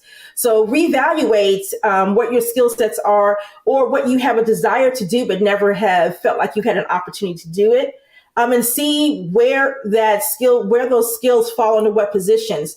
Department of Labor has a website. You can go and find out about any position and typically what the salary are for those roles. And then you can take a deeper dive into using some other salary tools to find out what the median from 25 percentile to 75 percentile of what those salaries pay based on your market, whether it's including education, what city you live in, and also the median for that, because a lot of times the companies will pay on that 50 percentile median. But look at what those things require. There are positions now, or should I say, well, Deborah, there's a trend, right? I wouldn't call it a trend. Employers are moving more to now going back to experience versus education. Now, don't get me wrong, do not re-quote me on this, but there are roles where you absolutely have to have the education, but they are now making sure that they realize the value of talent that may not necessarily be through a college education, because we all have natural innate gifts. So again, utilize your experience and say, I have 10 years of experience versus that's equivalent to a 4-year college degree, and making sure that you negotiate that and make sure you're, should I say, selling that when you're in that negotiation process for a role. The other question I have for you as well is, many people, one of the points that you made was about the room. Mm-hmm. And making sure that we're in the right rooms of influence. And I would like to have you maybe share the work that you do at Black Career Women's Network.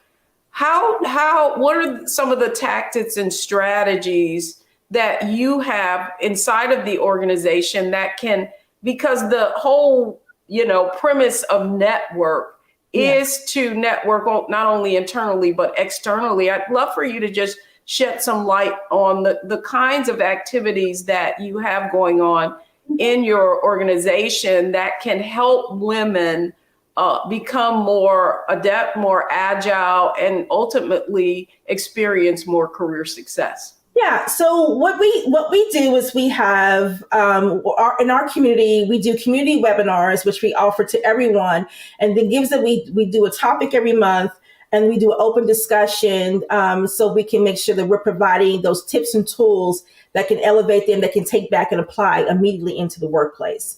We also have our mentoring program where we can assign you, or you can actually sign up to have mentoring one-on-one with a Black female professional, whether you're an entrepreneur or if you are someone who is in corporate America. And then we have our group coaching. Inside of our community, which we do a lot of this through the live streams in our mobile app, we also do something called Career Tip Tuesdays. And we do those live streams through our community, but we also engage with our people who interact with us through LinkedIn Live. And we also answer a lot of questions, and they gain access that way. We're very hands-on with the women. So we are all constantly always asking questions via email, doing one-on-one conversations with them. We do a lot of situational coaching, where we are working with women if they have a specific situation at work they're trying to work through, to help them to elevate to the next level, or if they're preparing themselves for promotion. And then, always working with women every year at the end of the year to prepare them for those annual reviews, and how to support themselves with preparing for any type of salary evaluations that they want to discuss with their managers to prepare them for a raise or a substantial increase as well. Well, great information. Black Career Women's Network will make sure that you have the address to her organization. When we come back, though, we're not through. We're going into our Analyze, Optimize, Maximize segment, so that now you can take a look at everything that we've covered and actually know what your next steps are. So don't go anywhere, folks. We'll be right back.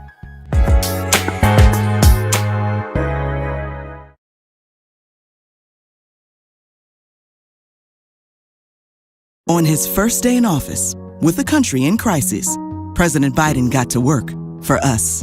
Cutting Black child poverty in half, more money for Black entrepreneurs, millions of new, good-paying jobs.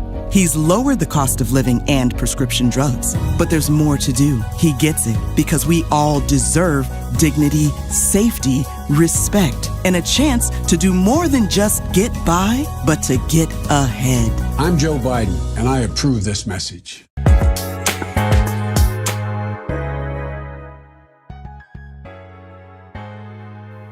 Welcome back, everyone. I'm Deborah Owens, America's Wealth Coach, and we're getting wealthy. And today's topic is getting wealthy through your career, making sure that you're able to flourish. My conversation today is with Sherry Sims. She is a diversity and exclusion professional, as well as the founder of Black Career Women's Network, who has a huge presence on LinkedIn with over 50,000 women in her group, as well as her Black Career Women's Network organization. Sherry, welcome back to Get Wealthy. We've covered a lot of ground today. And so I want you to look at this as our lightning round. Analyze, optimize, maximize. So if we were to look at everything that we covered today, what do folks need to now do? And so let's start with analyze. You talked about, and I love this because I can remember this. You talked about role, relationship, and room. So if we were to analyze analyze that, what is the impact that understanding those acronyms can have for our audience? Oh, goodness. I think it goes back to, if you think about role, relationship, and room, you should definitely think about strategy, right?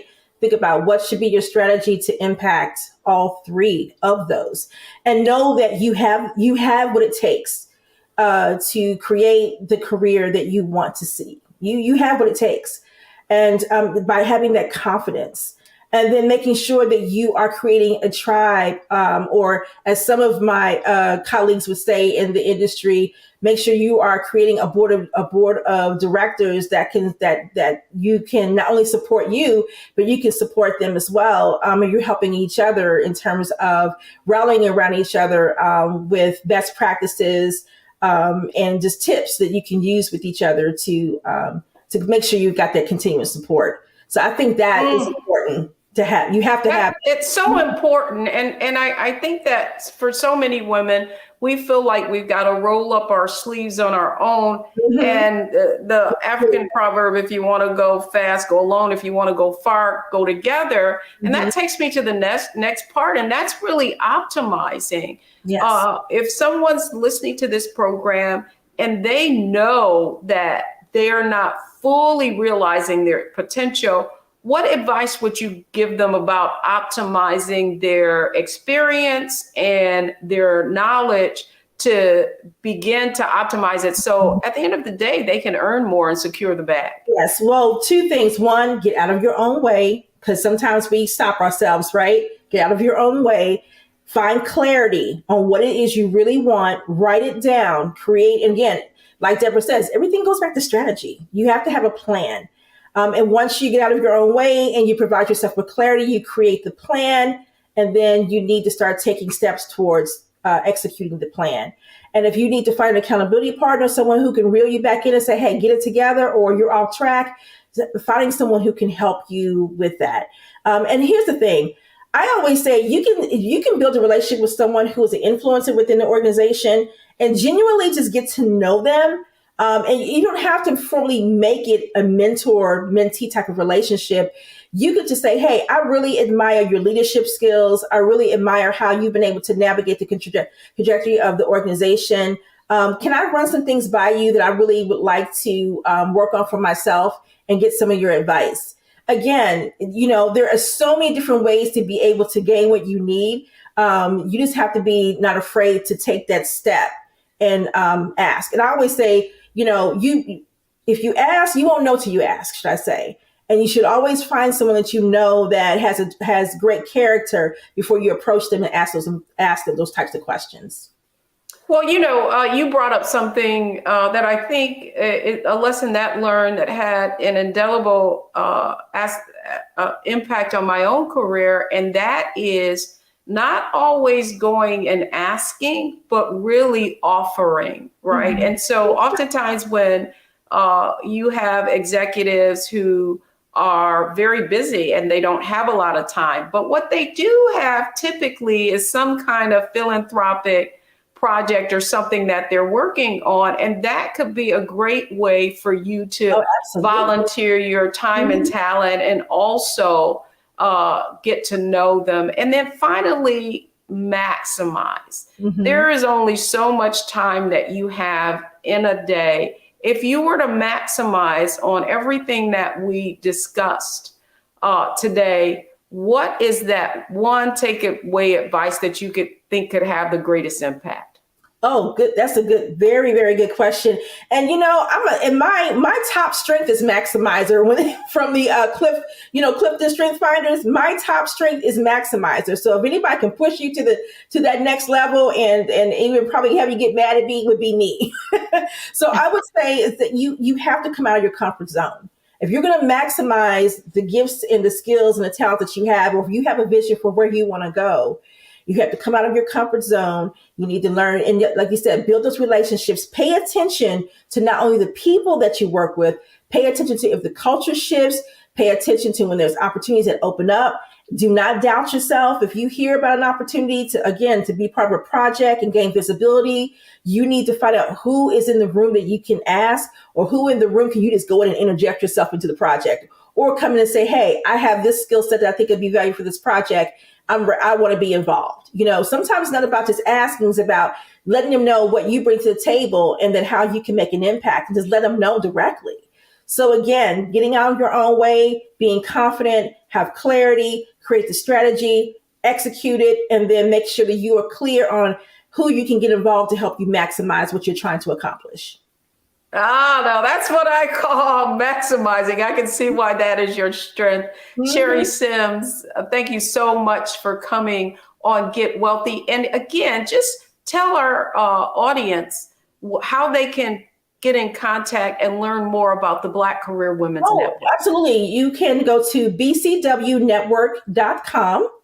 To check out our website. We also have a mobile app that you can download from Google Play or Apple Store, and that is just type in Black Women's Network, and you'll find the app, and you can join our community. And we have tons of resources to help you to elevate.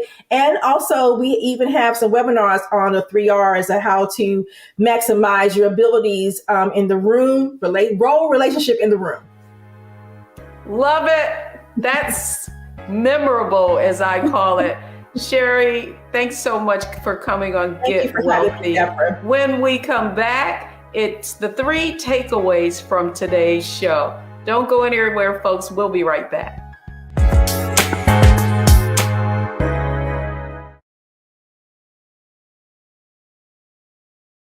President Biden has delivered for Black America.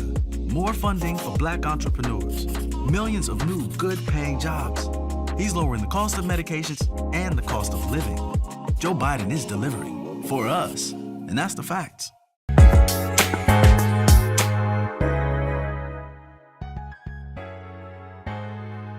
I'm Deborah Owens, America's Wealth Coach, and I hope you enjoyed today's show. It's all about getting wealthy through your career. And here are the 3 takeaways from today's show. First, gain clarity and have a purpose. You really need to have a long-term view so that you're making the right moves along the way.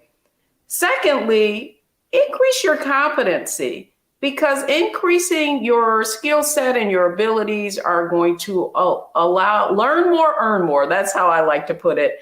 And then finally, take ownership of your career success. Don't wait for somebody to tap you on the shoulder. As Sherry said, have confidence and assume that you already have the ability.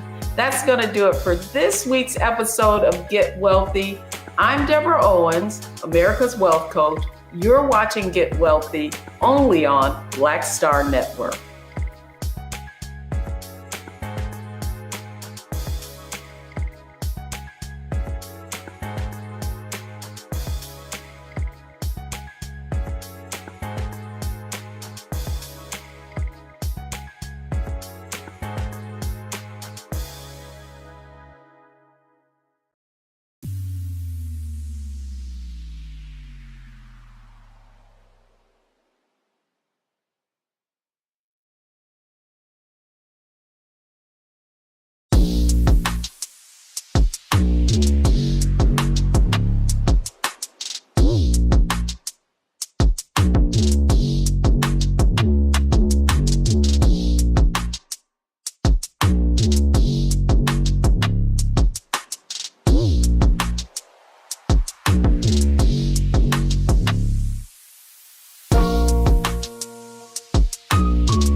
Welcome to A Balanced Life with Dr. Jacquie here at Black Star Network.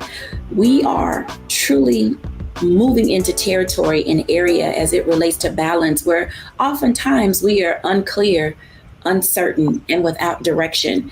As we are moving into October with breast cancer awareness, and then later into November with caregiver engagement, these are the things that happen in our lives that literally throw us off center. They cause us to, really question and pause. Are we prepared and are we ready? But one of the things that I've discovered, as we've all in life at some time or another, some point or another, will be hit or faced with something unexpected. I've discovered that you never really know how strong you are until you're put into a situation, a crisis, or some type of life event that causes you to dig deep, settle down, and focus in on what really matters most in our lives. Today on our show, we're going to be discussing those things. How do we find balance, not only for ourselves, but for our loved ones and those around us? We're joined today by Pastor JT, Mocha Lee, Dr. Tierney, and Stacey Owens. Welcome, everybody. Hello. Hey. Hey, Dr. JT. This is one of those subjects and times where we say to ourselves, are we ready and are we prepared? In each of our lives, we can equally say that we have either known someone, know someone, or have been in that situation personally ourselves where we get something unexpected. And usually when people hear the C word, the cancer word, everybody just pauses. Like, we literally hold our breath and wait. Like, what did the doctor say? What is it that you need to do? How can we help?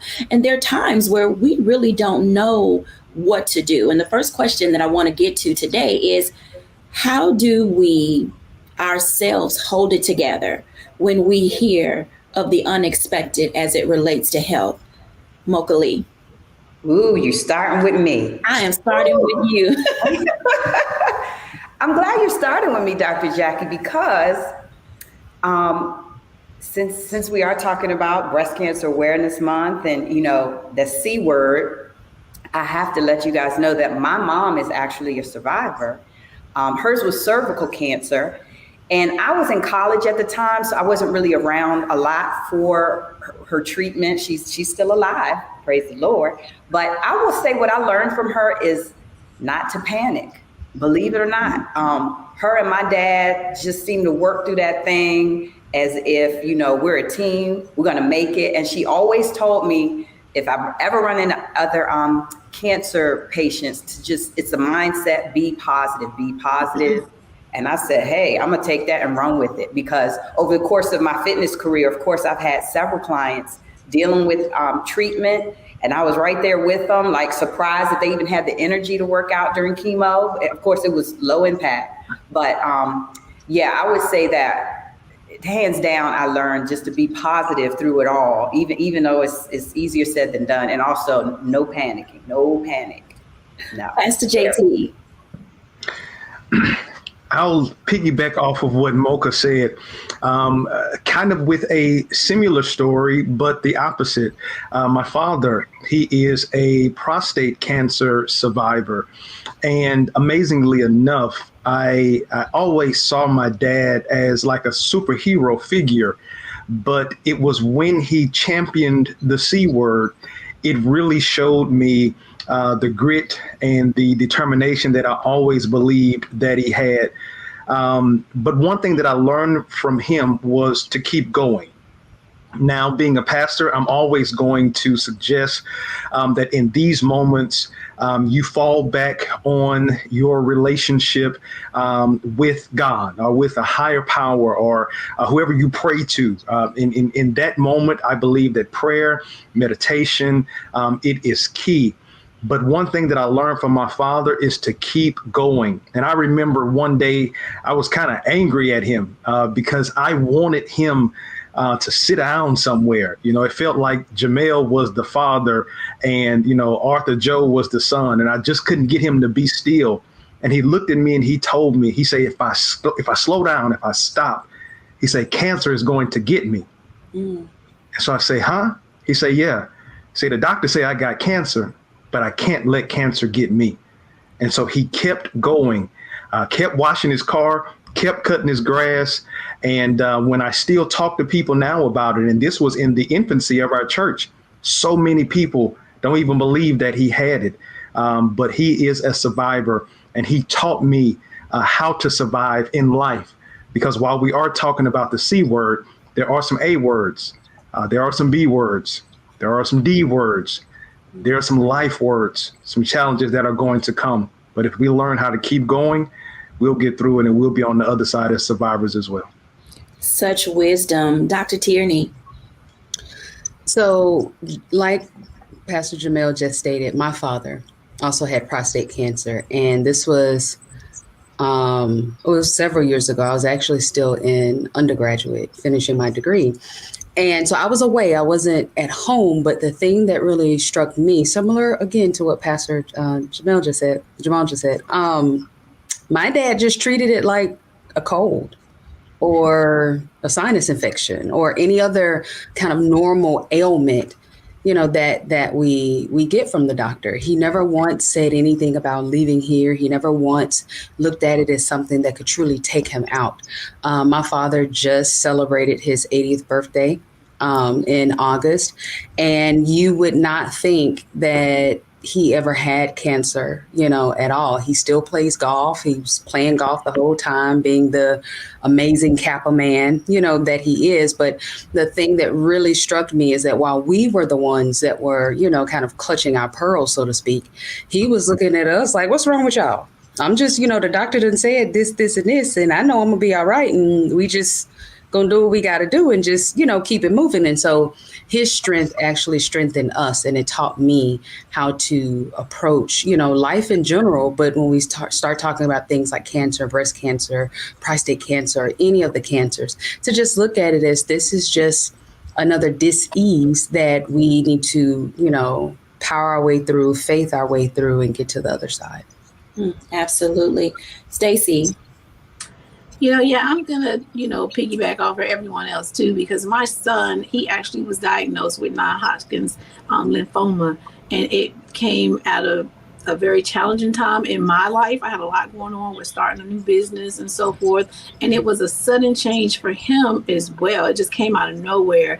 And I think for me, how I handled that sudden change was by gathering an understanding of it. Like, I didn't want to let fear kick in. You fear the unknown. And so I knew as long as I didn't understand what type of cancer it was, what type of effect it can have on your body, the more I didn't know about it, I feared that, it made the situation bigger than what it could possibly be. So I went within and started researching and just asking questions and just tried to build my knowledge on understanding what journey we were about to embark upon. And just like everyone else, the interesting thing is my son, he actually became the pillar that gave us strength because he made it up in his mind. He just so happened to go to church with a friend one night, and a pastor said that something was wrong with someone in the building. They pulled him to the altar, prayed on him. They didn't even know him. This was his first time visiting the church. He had never been there before at all. And he had an experience in that moment. And when he walked out that building, he decided that, he was told that he was going to be healed. And he believed that. And once that became his foundational belief, then he didn't want anybody in his circle to victimize him, pity him, or come around him with any negativity, because he knew he was already healed. And so we're all over here panicking, like, well, what chemo? What we got to do? What we got to do this? And he's like, you guys need to remove yourself from me with that. I need for this to be, I'm already healed. And once we embraced that, it made it so much easier to go through. Each of you have said some things that I know will resonate with our audience. We've heard be positive, keep moving forward, mind your approach to what you are doing, get an understanding about it all. When we come back after the break, because I have a feeling our second segment is going to be a little bit longer, we want to talk about how faith and medicine are married when we're back after the break.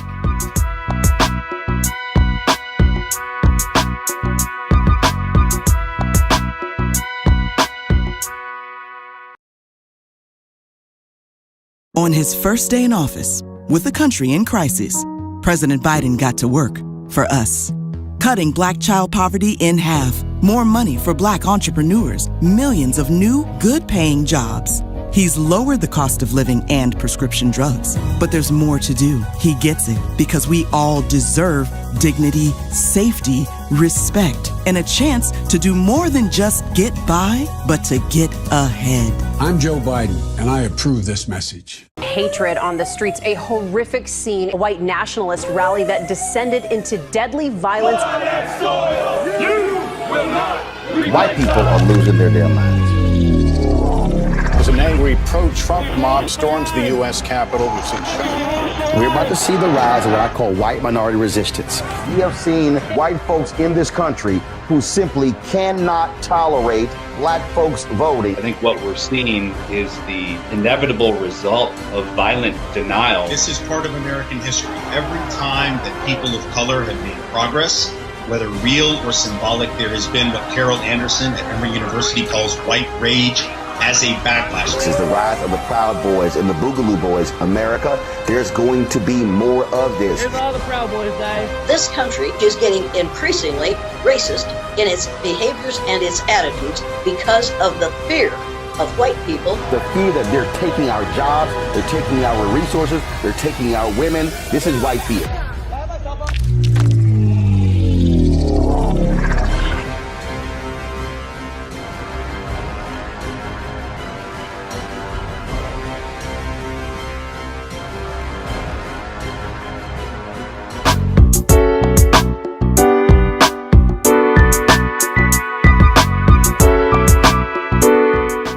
Welcome back, everyone, to A Balanced Life. And we've heard quite a few things that help us identify and understand how to manage and deal with those unexpected things in life. And oftentimes we get into that space of trying to figure out how do faith and medicine are married to each other. Pastor JT, talk to us for that.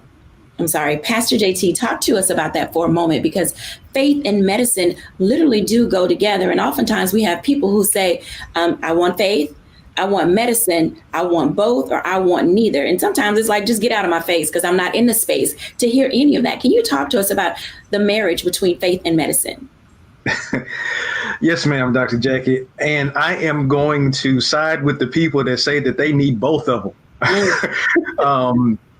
Because I will be honest with you, I believe that they both are extremely important in both rights. And I believe especially dealing with certain communities, me being an African-American pastor, I see a lot of times that it's easier for us to come to church than it is for us to go to a doctor. And I'm not knocking faith. I believe in that. I believe in prayer. But I also understand where our medical professionals and medicine itself has its own lane. Because listen to this, if you didn't go to the doctor first, you wouldn't even know what you need to pray for.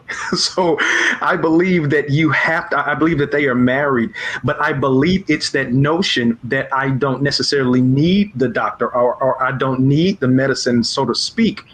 I believe that that's what keeps us from early detection. I believe that keeps us, that when we do go, we end up going and we're in stage 3 or we're in stage 4, or especially for African-American men, the finger is halfway severed off and we've put every bandage we could find in the house. And so, hey, I might as well go to the doctor.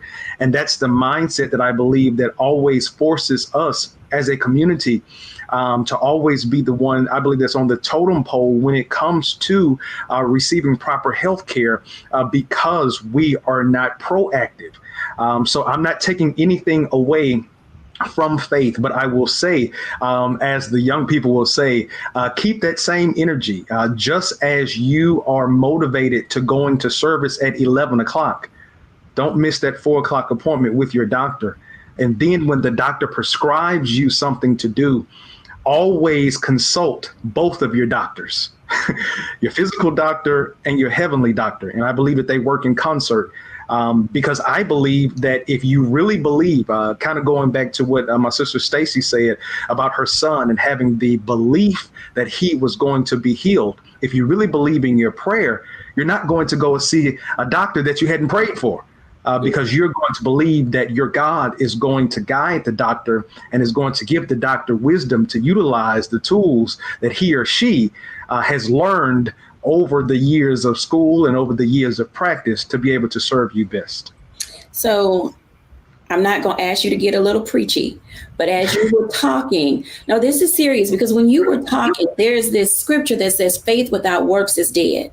Yes. And oftentimes we have this tendency to just rely on faith and not do the work of the prescription that the doctor gave us, or halfway take our medicine, or not do the physical exercise and not change our diet.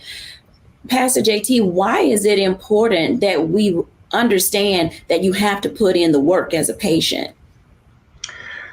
So I'm going to give a real life analogy. I have been, very vocal about the way that we put death on our plate with our food choices, and then have the mitigated gall to say grace and ask God to let this food be nourishing for our bodies as your word is nourishing for our souls.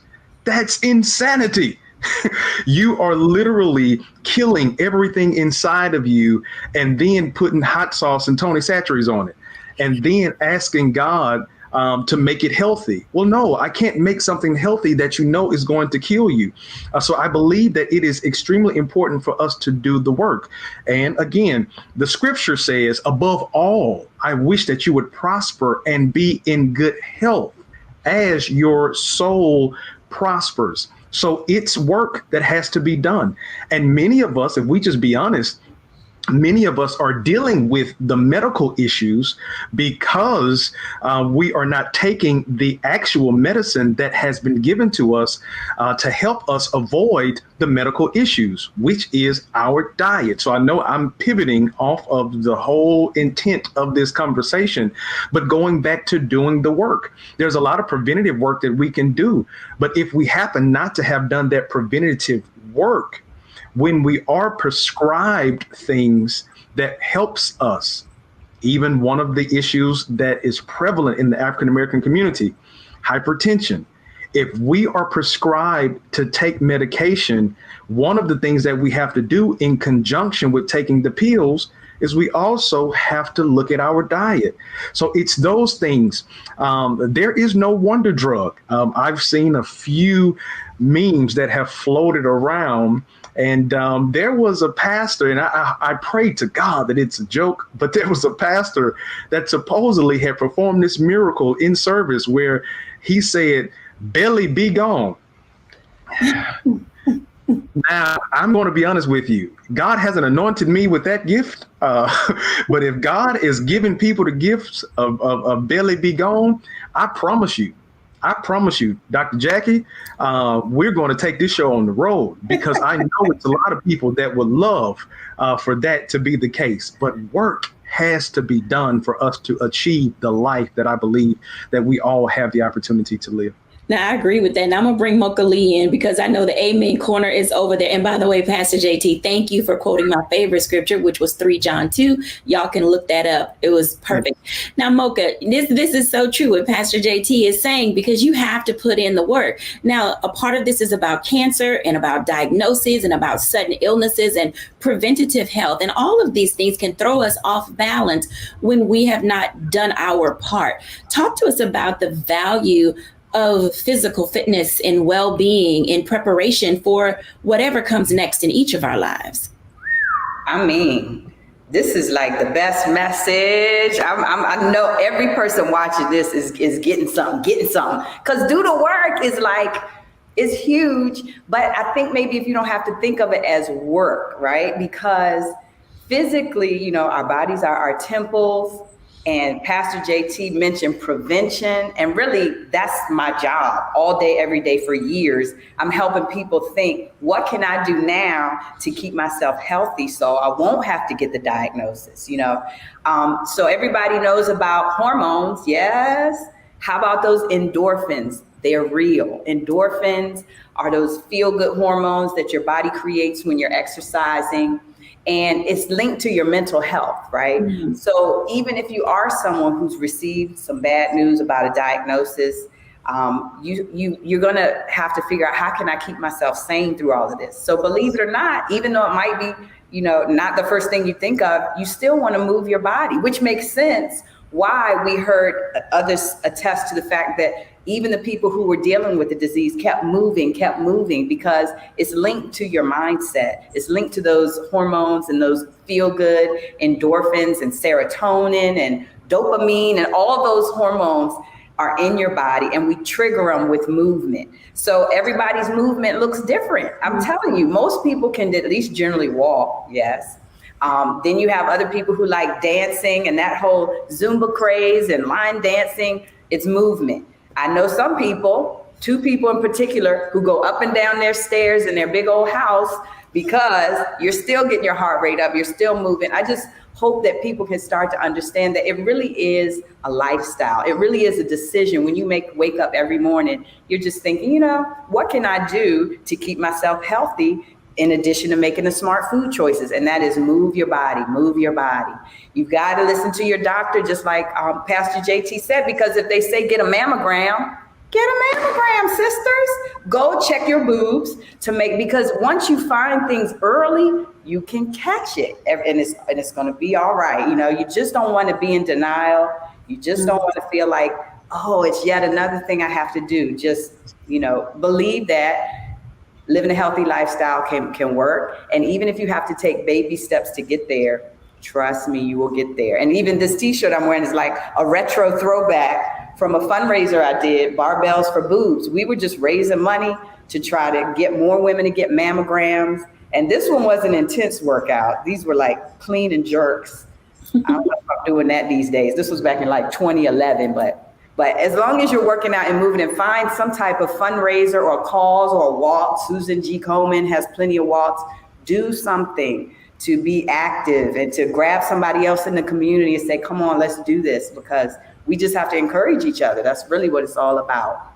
Absolutely right, because we're not in this alone. And oftentimes when we receive a diagnosis of any kind, and especially as it relates to cancers or breast cancer specifically, we do get into that mental health space of saying, oh no, why me? What's happening? What can I do? Dr. Tierney, talk to us about that for a moment, about how to get our mental health in order so that we can deal and find an approach in order to manage the diagnosis that we receive. Why is it important for us to get into that mental health space? I love that you pulled into the mental health piece, because as I was sitting here listening to Pastor JT and Mocha and you kind of have the conversation, something that I always, tell my clients is that, Jesus has done his work. He went on up to be at the right hand of the Father. And so now the way that we see our faith really walked out and, the miracles of things happening, it's through his people. We are the hands and feet of Jesus. So when we are thinking about, faith plus medicine, you have to look at it in terms of like your minister is the hands and feet of Jesus to help make sure that your soul, is in good health.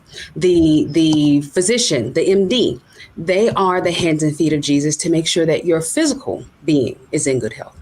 And then take us, the coaches and the therapists, we are the hands and feet of Jesus to make sure that your mental health is where it needs to be.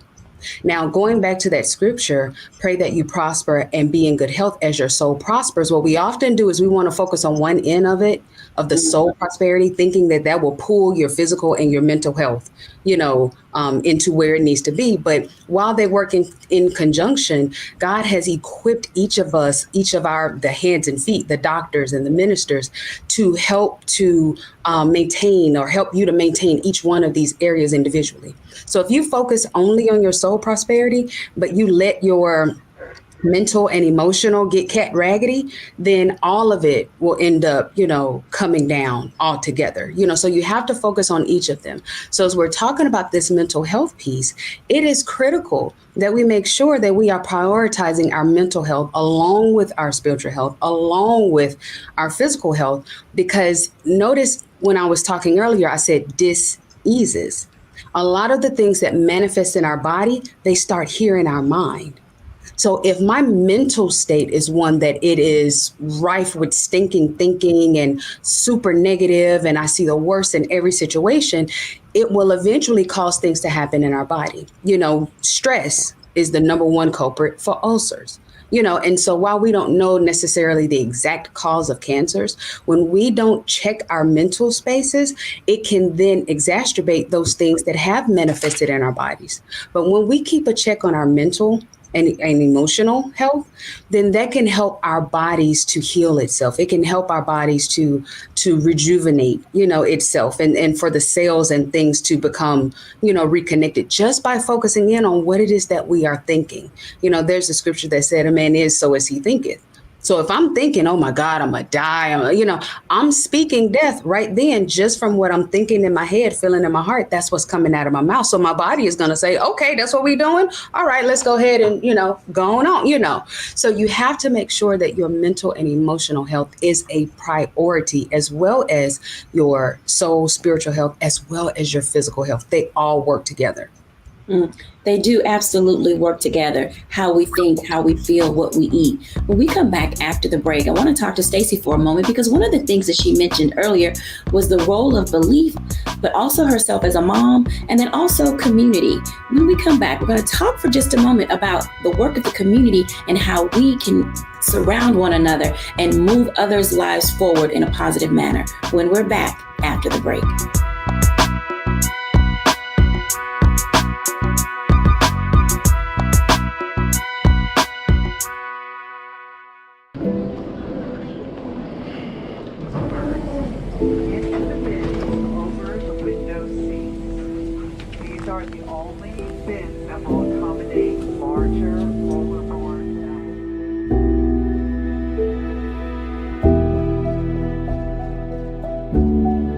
Put 10 in here? 10, and you don't come out till you die. And you eat him, you hoop 10. Oh my God.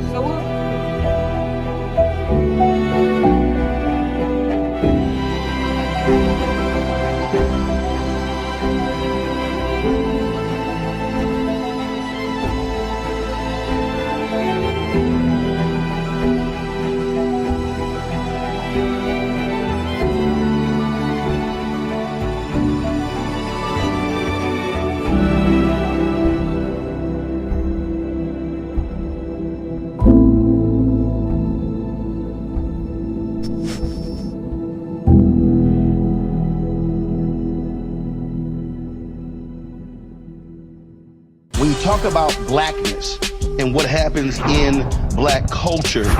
We're about covering these things that matter to us, speaking to our issues and concerns. This is a genuine people-powered movement. There's a lot of stuff that we're not getting. You get it, and you spread the word. We wish to plead our own cause.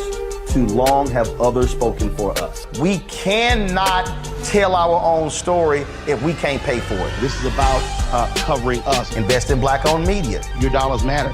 We don't have to keep asking them to cover our stuff. So please support us in what we do, folks. We want to hit 2,000 people, $50 this month, raise $100,000. We're behind 100,000, so we want to hit that. Y'all money makes this possible. Check some money orders. Go to P.O. Box 57196, Washington, D.C. 20037-0196. The Cash App is $RM Unfiltered. PayPal is R Martin Unfiltered. Venmo is RM Unfiltered. Zelle is Roland at RolandSMartin.com.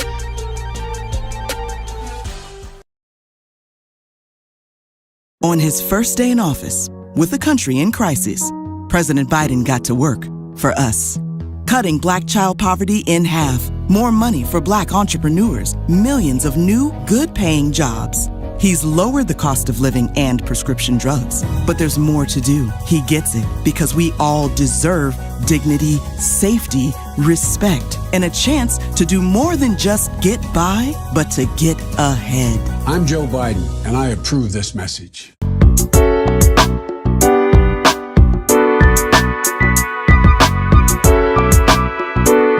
Welcome back, everyone, to A Balanced Life. And as you can tell, Our heart often drops when we hear certain things and we're in that space of the unknown.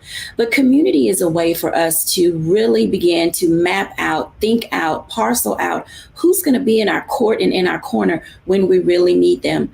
Stacey, I want to talk to you for a moment because you mentioned something earlier about how your son with his friends went to church. And that is a part of community and not necessarily church, because not everybody that watches our show goes to church, but having friends and people in your space that identify with what you're going through.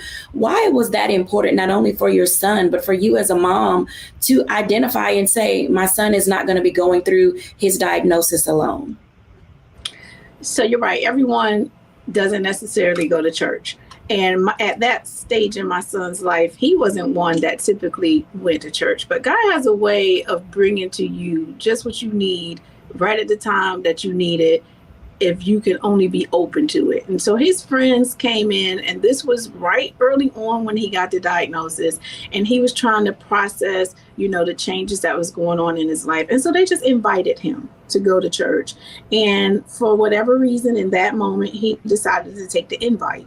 And when he went in, it was a different experience for him because, one, it wasn't a church that he had typically visited before. And then that whole, coming to the altar, being prayed for, and he was trying to figure out how did they even know and that whole thing. And so he was just open to the idea. So I think it starts there with, just being open to allowing others to come in and help. And then for us, we were at the stage of determining who was our community. Who is that community going to be? And we started with the community of family first. So we first identified who was in the family, from the grandparents to myself to the siblings, who all was going to embrace and encircle him for this moment. And it was tough. When you bring that family community together at first, everybody's coming with their own perceptions of how things should happen, and everybody's coming with their own ideologies. And, me as the mother standing in the middle of it, I had to say, let's just stop and listen to what Zachary feel his needs are. Because as the grandparents, they were coming in, oh, wait, me sad, what are we going to do? And he was like, I just can't deal with that right now. I know grandma loved me, but and she can pray for me, but I just can't handle carrying the weight of her sadness. So I had to navigate that for him. I had to say to them, okay, he wants us to all be happy, and don't treat him like he's on a deathbed, because he feels like he's going to make it through this. So what is his needs? Can we hear each other? And then we reached out to, what is the outside community going to look like? Because like I said, I was just starting as an entrepreneur. So I had my staff, they were concerned about me. So I had to present myself in a way to say, if it was something that they could bring to the table to help, what am I open to? What do I need from them? Can I express what our needs are so that people can give you what you need? Is there a support group out there that you want to get in touch with? So you really just have to point out, let's identify these different communities, and then let's drive how our relationship is going to be with them. So having that sense of family as your community, how did it help you balance all of the things? You're running a business, you're writing books, you're, supporting students and other families. How does all of this level of conversation that you are having help you stay on pace with the goals that you had for your life? Wow, I could share the responsibility. I think the hardest thing for me as a parent was checking into my own emotions and letting go any guilt that I may have, because I was thinking, is it something that I could have done better? I mean, he was a young adult coming into this. Did I feed him the right foods? They were saying that the lymphoma was feeding off of the sugars, and he was a candy freak. I mean, he ate everything sweet and everything unhealthy. And I was like, oh God, was I a bad parent for not introducing him to some more vegetables? So you have to, one, balance your own emotions, let go of your guilt. And then I started addressing, like, all right, how can my sister help with this? How can my mother help? What can you do? What is the thing that you can someone sit in on disappointment? Can someone drive him to disappointment? And allow that space for them to come in and help and just identify what strengths you can bring to the table. And then I also had to identify who bringing garbage to the table. Because if you're bringing something to the table that's going to make this situation worse, then I have to find ways that you can help from a distance so that you didn't bring more stress to the circle.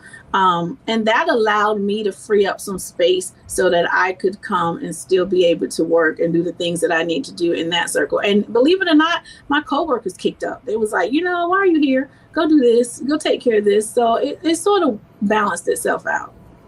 I thank you for bringing this level of engagement to our dialogue and conversation today, because oftentimes people don't know how to approach what it is they're facing. And one of the things that you mentioned, and I'm going to ask everybody to weigh in on this, because you talked about having the hard conversations with people in our space who oftentimes bring, like you said, their own ideologies to the table.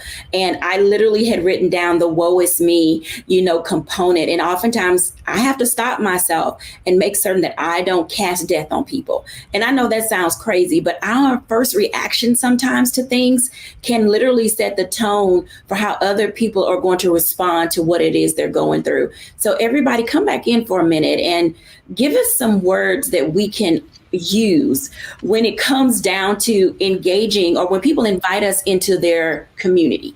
I think that's a great way to start this conversation. People will invite us into their community because we're in their sorority or fraternity, we're in their, fitness group, we're on Facebook together, we're in all of these things together. And oftentimes people share with us. What are some of the positive things that we can say to individuals to let them know that we've got their back? Mocha Lee. So I'm thinking of one client of mine in particular who, she's a mover and a shaker, just like everyone on this panel, just like a lot of my clients. The reason they come to me for fitness appointments is because they simply can't fit it in their schedule unless we have the appointment. And because she was a school administrator, I think at the time she was a vice principal. She knew she had an important role, but I think she was addicted to that role. And she felt like she always had to be busy and she always had to be, constantly on the run. And every time she came to see me for an appointment or for a workout, I say, hey, how's your day? She's like, girl, I'm so stressed. I'm stressed. It's stress. So one thing I had to do with this particular client is I just told her straight up, please don't say that word in this gym anymore. Because I honestly feel like it's just a negative thing for your body. It's a negative thing for your mind. And, again, I have to be the accountability person for a lot of my clients. And so I said, let's just not even say the word stress. And believe it or not, it was very difficult for her to do that. And so I said, maybe we can just reword it and say, wow, I've had a busy day, but I'm glad I made it here because now I'm going to unwind, because just like we were saying before on the panel, a lot of the stress just ends up feeding into toxicity in your body. So, that's just an example that just came immediately to my mind because I just never thought that would be my role as a trainer is also just to remind people of the mental connection there. And then always on the positive spin say, all right, come on, y'all, we got to get ready and train for the race, for the 5K, for whatever event we're going to do in honor of, a fundraiser or something to bring awareness to a cause. Absolutely. And then that gets people going like, oh yeah, I got to get ready. Let me go. It takes those levels of positivity. Dr. Tierney. So I think be it you being invited into someone's space who may be dealing with an ailment, or if it is you that is the person that's dealing with the ailment. I think what Stacey said her son did is critical here. He set the tone. He said, this is how I feel, this is what I think, and this is the way that it's going to be. So if you're the one that has just received the diagnosis, then the onus is on you to set the tone to say, hey, I'm going to live. This is what's going to happen. I don't want any of this around me. Another word for this is boundaries. You set the boundaries for how you want to walk this journey out. Now, if you are the one that's being invited into this space or, a loved one has just received a diagnosis, then it's your job to take your cues from them. If they are speaking life, well, then you have to check whatever that might be that you might be feeling and take that home with you. Don't say it in their presence. Don't talk about it in their presence. Take that home with you, deal with it in your space. Don't bring that into their space, and try as best as you can to mirror, not just like in a fake way while you're present with them, but to mirror that positivity and to bring more positivity, to add to the positivity to help them through this. So I say just reflect what it is either that you need, or reflect what it is that the person that you are supporting, what they are telling you that they need. When we come back after the break, I want to continue on this topic or this particular level of conversation, because working in concert with community is one thing, but becoming a part of the community is something else. And it is a privilege. You hear me well now. It's a privilege to be invited into someone else's space when they are going through their suffering. When we're back after the break.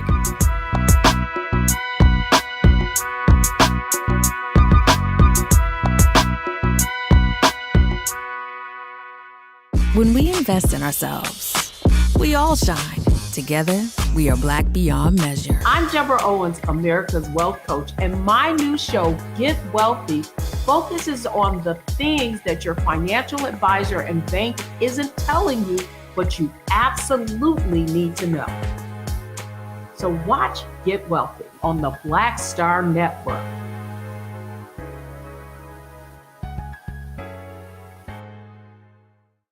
When we invest in ourselves, we all shine. Together, we are Black beyond measure.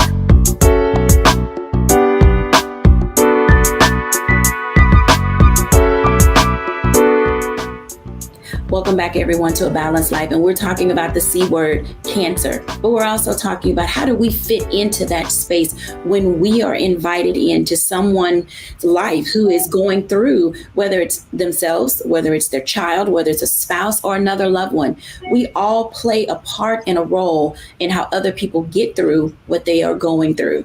I want to continue this conversation. Dr. Tierney left off with telling us about, you have to get your mind together, get your personhood together, get yourself together before you step into someone else's life, because oftentimes we can change the tenor and the tone of what someone else has already put in motion, and that can be dangerous. Literally, I have watched people pray prayers of death versus prayers of faith and prayers of belief, and you have to be really careful and make certain that you don't bring all of your pain and whatever it was you went through with your personal experience. You have to see the thing for what it is in the moment that you get it.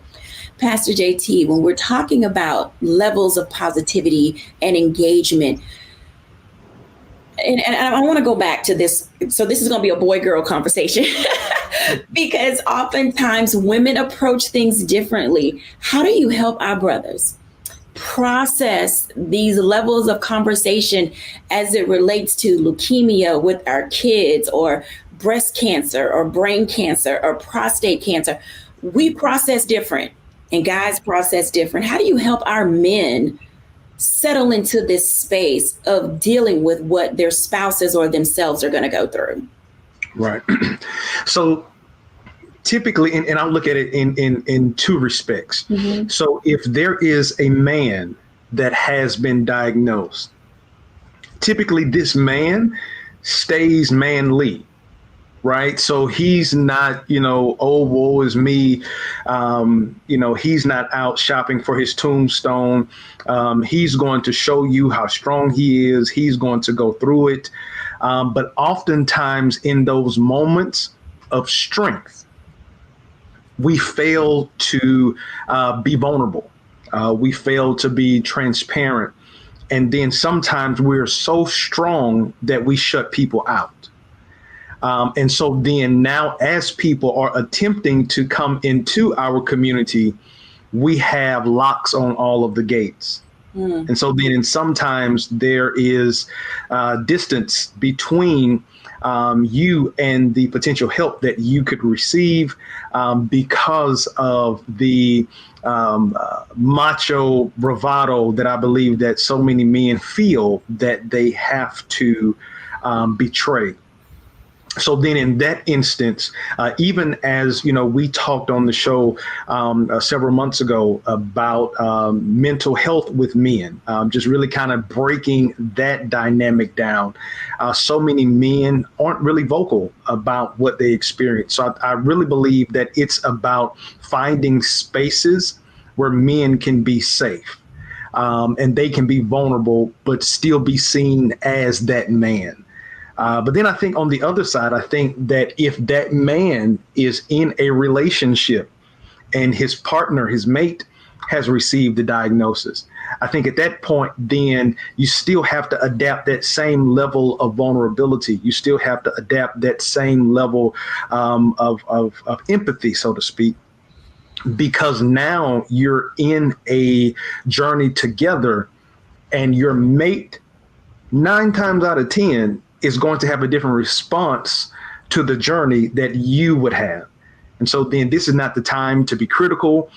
This is not the time to push too hard, but this is the time to be that help meet. Even in that position, I want to help you meet this journey head on, so we can be on the other side. So I think that it's an interesting mix, so to speak.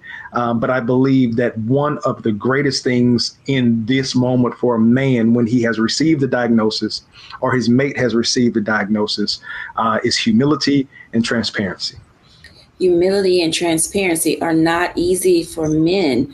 How do you broach those conversations? Because there are so many nuances of things of what uncle used to do, what cousin so-and-so used to do, what daddy used to do.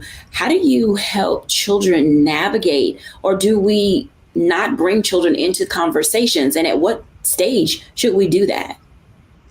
And, this generation, believe it or not, they are so wise. I mean, they are so intelligent.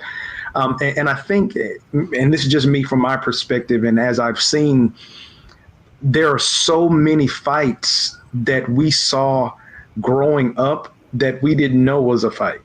So we didn't even know. We just learned kind of, oh, wow, you were going through that? Wow, that was a struggle. But I think now in this generation, we have all, as parents, we have all accepted the notion of communication. It's not going to kill you. Talking to your children, letting them know the journey that you are on very well could be one of the greatest lessons that they will ever learn. I never forget this. My brother told me this years ago. Or matter of fact, when I was a teen, he said, Jamel, watch how you live. He said, because you may be the only Bible that a person will ever read. So as we're going through our journeys and as we are finding our faith and tapping into a strength that we didn't know that we had, this is an amazing opportunity to be a life teacher in front of our child. Because the worst thing that could ever happen is I went through a lesson and had to take the test and I barely passed. But because of my refusal to communicate to my child and give them the cliff notes, they go through the same tests and they may end up flunking. Wow, such insight. I want to invite everybody back in because I'm thinking as we're, wrapping up this block, there's some words of encouragement that we probably need to give to our audience. Every now and then we do have a show that's a little heavy, and this may have been leaning on that side. So if you had to give a stay, what would you say people to stay doing or to stay with or to stay at? Because oftentimes people have a tendency to want to give up and give in and throw in the towel because I can't take it anymore. So what are some of the things we want people to stay? Mocha. I would love everyone to stay in the space of giving themselves grace and being patient with what they're going through, because naturally you're going to feel feelings of frustration and confusion, but just allow yourself to process the feelings and just stay giving yourself a pat on the back for just making it through another day and just go day by day. Absolutely. Dr. Tierney. Stay vigilant.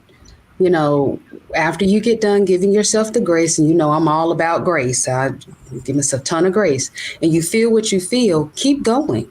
keep leaning in, keep pushing forward, keep that same energy, stay vigilant. Stacey Owens. What comes to my mind is live. That is your purpose every day, is to wake up and live the best day in the best moment that you can possibly live. So with cancer, live. With uncertainties, live. With any kind of disease, live. Just wake up every day and make the best of what you're going through and find a way to continue to live your best life. Pastor JT. So I'm going to go on and be real churchy. I'm gonna say stay prayerful.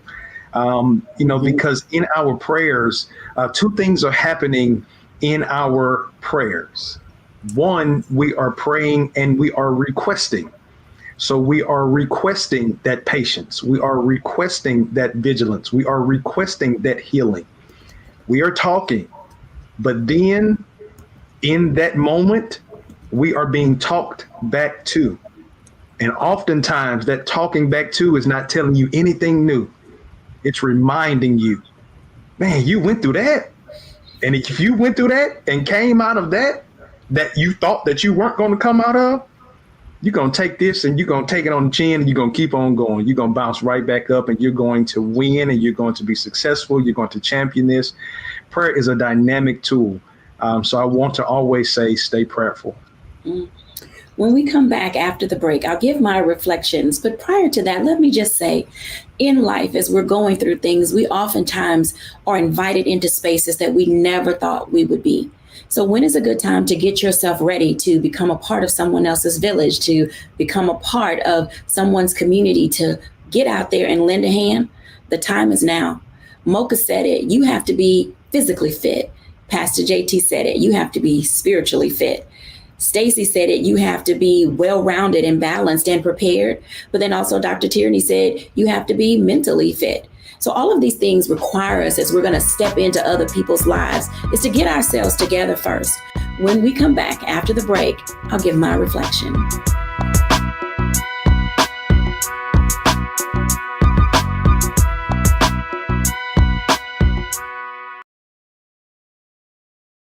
On his first day in office, with the country in crisis, President Biden got to work for us. Cutting Black child poverty in half, more money for Black entrepreneurs, millions of new, good-paying jobs. He's lowered the cost of living and prescription drugs. But there's more to do. He gets it, because we all deserve dignity, safety, respect, and a chance to do more than just get by, but to get ahead. I'm Joe Biden, and I approve this message. President Biden has delivered for Black America. More funding for Black entrepreneurs. Millions of new, good-paying jobs. He's lowering the cost of medications and the cost of living. Joe Biden is delivering for us, and that's the facts. Folks, Black Star Network is here. Oh, no punches! I'm real revolutionary right now. Support this man, Black Media. He makes sure that our stories are told.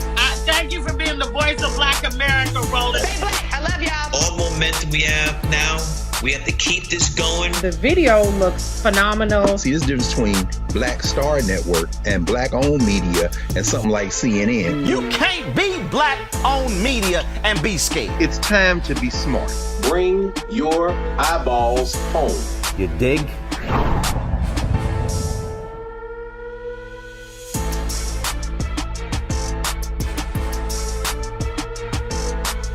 When you talk about Blackness and what happens in Black culture, we're about covering these things that matter to us, speaking to our issues and concerns. This is a genuine people-powered movement. There's a lot of stuff that we're not getting. You get it, and you spread the word. We wish to plead our own cause. Too long have others spoken for us. We cannot tell our own story if we can't pay for it. This is about covering us. Invest in Black-owned media. Your dollars matter. We don't have to keep asking them to cover our stuff. So please support us in what we do, folks. We want to hit 2,000 people, $50 this month, raise $100,000. We're behind 100,000, so we want to hit that. Y'all money makes this possible. Checks and money orders go to P.O. Box 57196, Washington, D.C. 20037-0196. Cash App is $RM Unfiltered. PayPal is R Martin Unfiltered. Venmo is RM Unfiltered. Zelle is roland@rolandsmartin.com.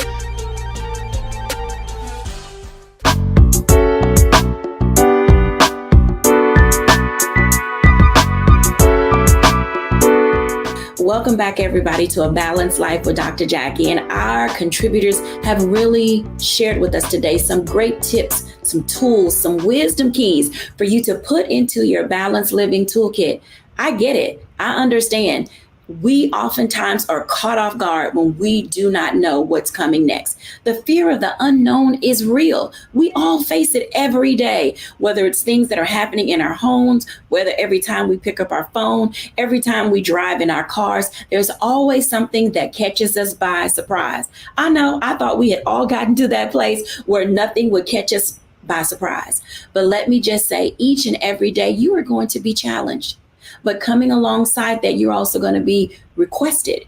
You're going to be called upon. You're going to be asked to sow into, pour into, give into the lives of other people. And as you're thinking about how you will do that, I want you to also consider, what if the diagnosis was yours? How will you be in that space to allow other people in?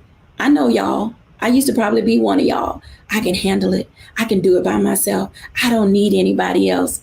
But sometimes our greatest healing comes from what we've already heard: being prayerful, being honest, and being vulnerable. Thank you for joining us today. And I hope that in some way, something we have said or done will cause you to say, I am capable and I am able to go through whatever I have to go through in order to get to the best and the balanced life that is for me. Thank you for watching. Bye now.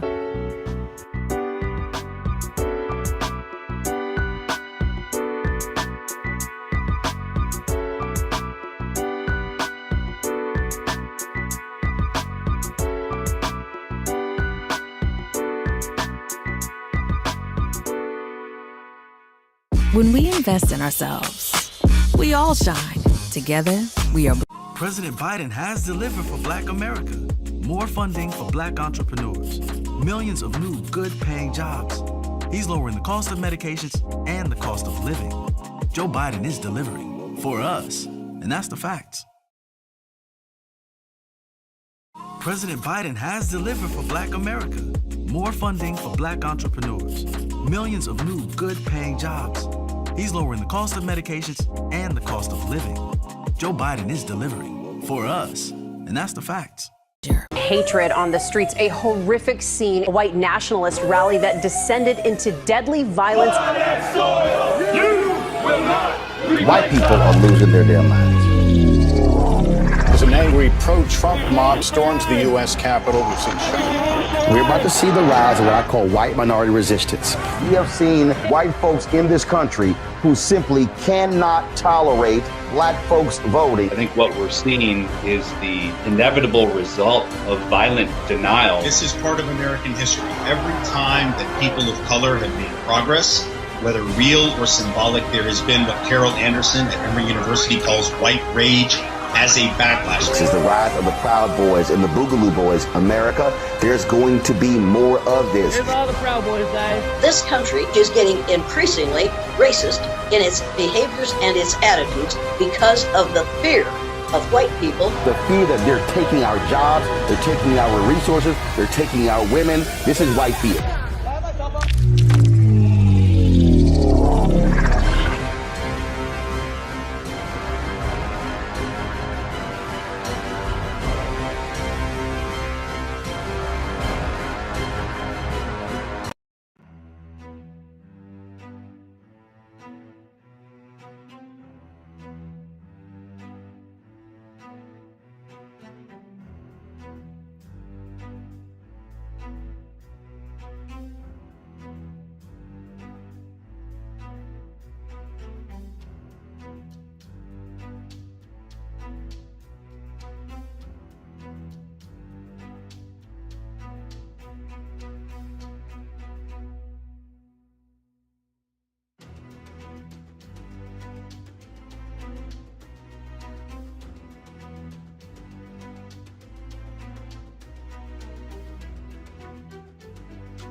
Welcome back to the Black Table here at the Black Star Network. I'm your regular host, Greg Carr, and this is our weekly hour devoted to topics of particular interest to people of African descent and to others working together to build a better world. Those of you who are regular viewers here at the table know that we have had a range of scholars and workers and folk who are all working together to build a better world. And we've had a range of folk who have looked at the world that we have been born into, how it got this way, and what we can do to fix it for the better. We've had Howard French and Toyin Falola. We've had Kwasi Kanadu and Lucius Outlaw. We've talked to folk who are in the streets and in the academy and all across the range. And today we've got someone who adds to that list, who is familiar with a lot of those folks and who, like so many of our guests, is fighting with both fists, and an intellectual of the first order who is translating a lot of that dense scholarship into readily accessible prose and also in dialogue with so many of us across the range. Very excited to have him today join us to discuss two of his books with emphasis on the second, one, Colonialism and Global Perspective, and two, Black Ghost of Empire, The Long Death of Slavery and the Failure of Emancipation, from Tufts University, Professor Chris Manjapra. And he, or Manjapra, as I should say, he would be too polite not to correct, but glad to have him, a son of the Bahamas, a professor, as I said, Tufts University, an award-winning professor. In fact, he won the 2015 Emerging Scholar Award from Diverse Magazine. A brother who has been a fellow at the Berlin Institute for Advanced Study, the Radcliffe Institute for Advanced Study, and as we used to say in grad school, UCLA, or they call it the University of California at Los Angeles. Chris, it's good to have you here at the Black Table, brother. It's good to see you, brother. And thank you for this invitation. I really look forward to our conversation. With pleasure, with great pleasure. Listen, man, you I almost don't know which way to start, and maybe we'll get into the books in a few minutes, but both of the books that I mentioned start very powerfully in a very gripping fashion. You start in the museums, and of course the museum wars are hot in Colonialism and Global Perspective. But when you enter the conversation in Black Ghosts of Empire, it's really autobiographical in a way, and it reminds us all of a recent ancestor, someone who made recent transition, our friend and brother Randall Robinson, for whom scholarship and his work was very personal. So if you don't mind this morning, man, for those who may not be familiar with you, give us a little bit of your background and autobiography. How did you come to where we are today? Yeah, sure. So, and the book begins on that note. I go back home in the beginning of the book, and my home is the island where I was born, Bahamas, Nassau, and my people come from the bigger island of the Bahamas, Andros, which also is the least populated. And, on the northern coast, there's a town called Mastic Point. That's where my family's from. And we know certain things and we don't know certain things, as many of us, obviously, who come out of the history of racial slavery and the ways that our people and our ancestors have transcended those conditions. That's what I was going back to at the beginning of this book on a return journey. I was looking for my fourth grandmother, my great-great-great-grandmother, who I learned her name only maybe 5 years ago. Her name was Lorena Woodside. And I go back to the village of Mastic Point looking for traces of her. And, I do find her there, but in a way that I wasn't expecting. And that's often how our ancestors speak to us. They speak to us, but not in the ways that we necessarily expect. Absolutely. I love the metaphor that forms part of the spine of the text, the question of ghosts and the holes, the whole metaphor, man. Could you explain a little bit? I was talking with my students about this the other day as I was reading your work. Yeah, ironically, it was in a hip hop class. So when we got to the ghost line, they were able to apply it between the so-called golden age of hip hop and today. It's like this ghost line. But could you give us the metaphor? What is it about these holes that are natural formations that you then seize upon as a metaphor, and maybe the metaphor of ghosts? How does that figure into your work? Yeah, that's great, Greg. I love those two questions in terms of the two metaphors at the beginning of the book that I introduce. One of them, when I go to Mastic Point, there is this special formation that we have in some islands of the Bahamas. They exist in parts of Mexico, and they exist throughout the Caribbean. They're called blue holes. And these are these deep holes, in the limestone of the island, in the bedrock of the island. And they go down, down, down, sometimes for miles. And some of them also have these underground tunnels that lead out into the ocean. And so this, when you encounter a blue hole, they're these small pools, but they are miles deep, and it gives them a very otherworldly look. They look like these eyes, really, like looking at an iris, and you see the world, the sky, the forest. Andros is a forested island with pine trees. You see the forest, you see yourself looking into the hole, but you can't really see what's down there. You cannot perceive what's down there. So it's really quite mysterious and enigmatic. And that's an experience of finding this blue hole in Mastic Point, having spoken to a lot of folks in the village and in various villages looking for my grandmother, Ama Lorena, my fourth grandmother, Lorena, and not really finding the biographical information. People didn't remember her because she died before the oldest in these villages were born.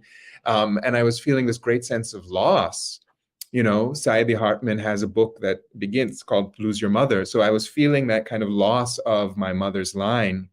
But as I was preparing to leave Mastic Point, what this friend, Tyrone, did is he took me to the blue hole, and I felt her presence there at that hole, which was simultaneously, an emptiness, a void, but it was also a presence. It was a mystery. And I think that is a powerful experience. And I weave that throughout the book of how people of the African diaspora we have holes in our history, in our personal history, but these holes are not just absence, they're also this mysterious presence. And we can talk more about that. It's, and a lot of the mobilization and the strength that we have and that our people have, I think, comes from these kinds of quote unquote holes.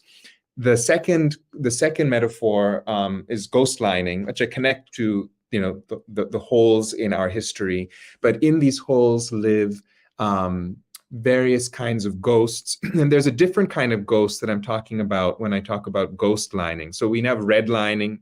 Yes. We have the color line. We're used to thinking about what race does as drawing lines, right? What race does is it divides. It creates a division, segregation, apartheid. It's all about drawing a line.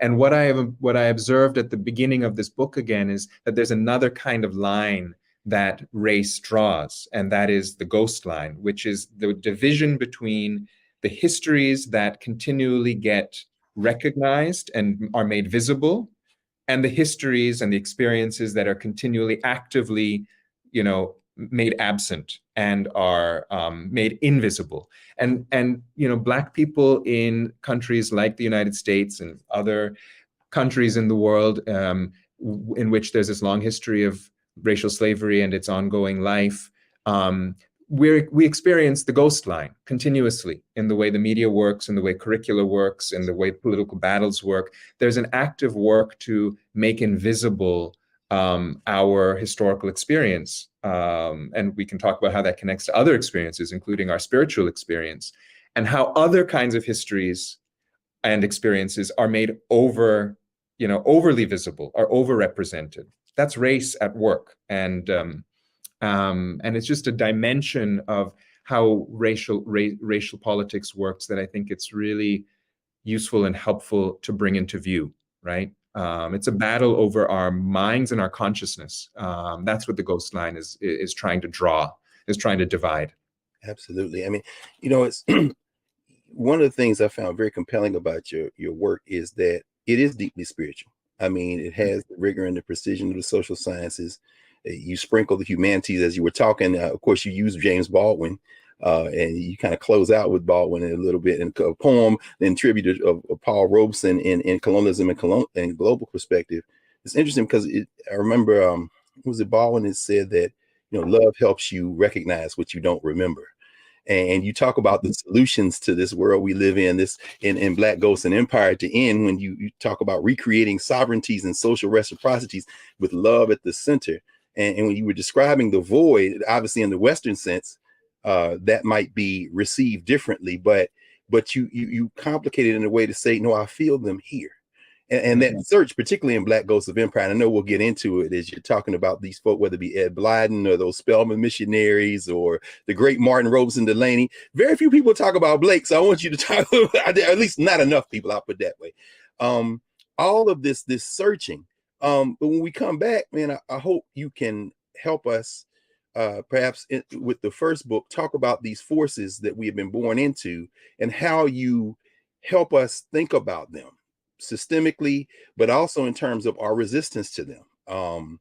And maybe before it's over, this conversation, you'll tell us a little bit about this this center that you, well, the department that you helped found, Race, Colonialism, and Diaspora, because if we're gonna get out of this mess, I suppose we're gonna need some rigorous thinking and some application of the thinking. So Chris, we're going to take a break. When we come back on the other side, maybe we can start with a little bit of colonialism and global perspective. You help us think through about how these systems formed and how we have resisted. So we'll be back at the Black Table with our friend Chris Manjapra here back in a moment.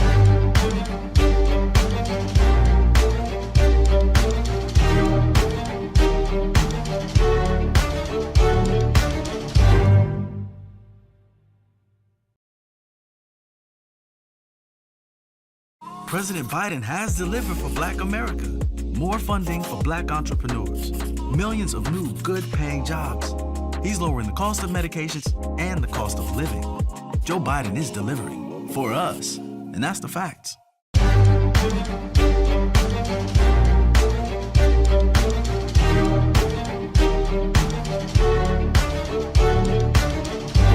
Welcome back to the Black Table here on the Black Star Network.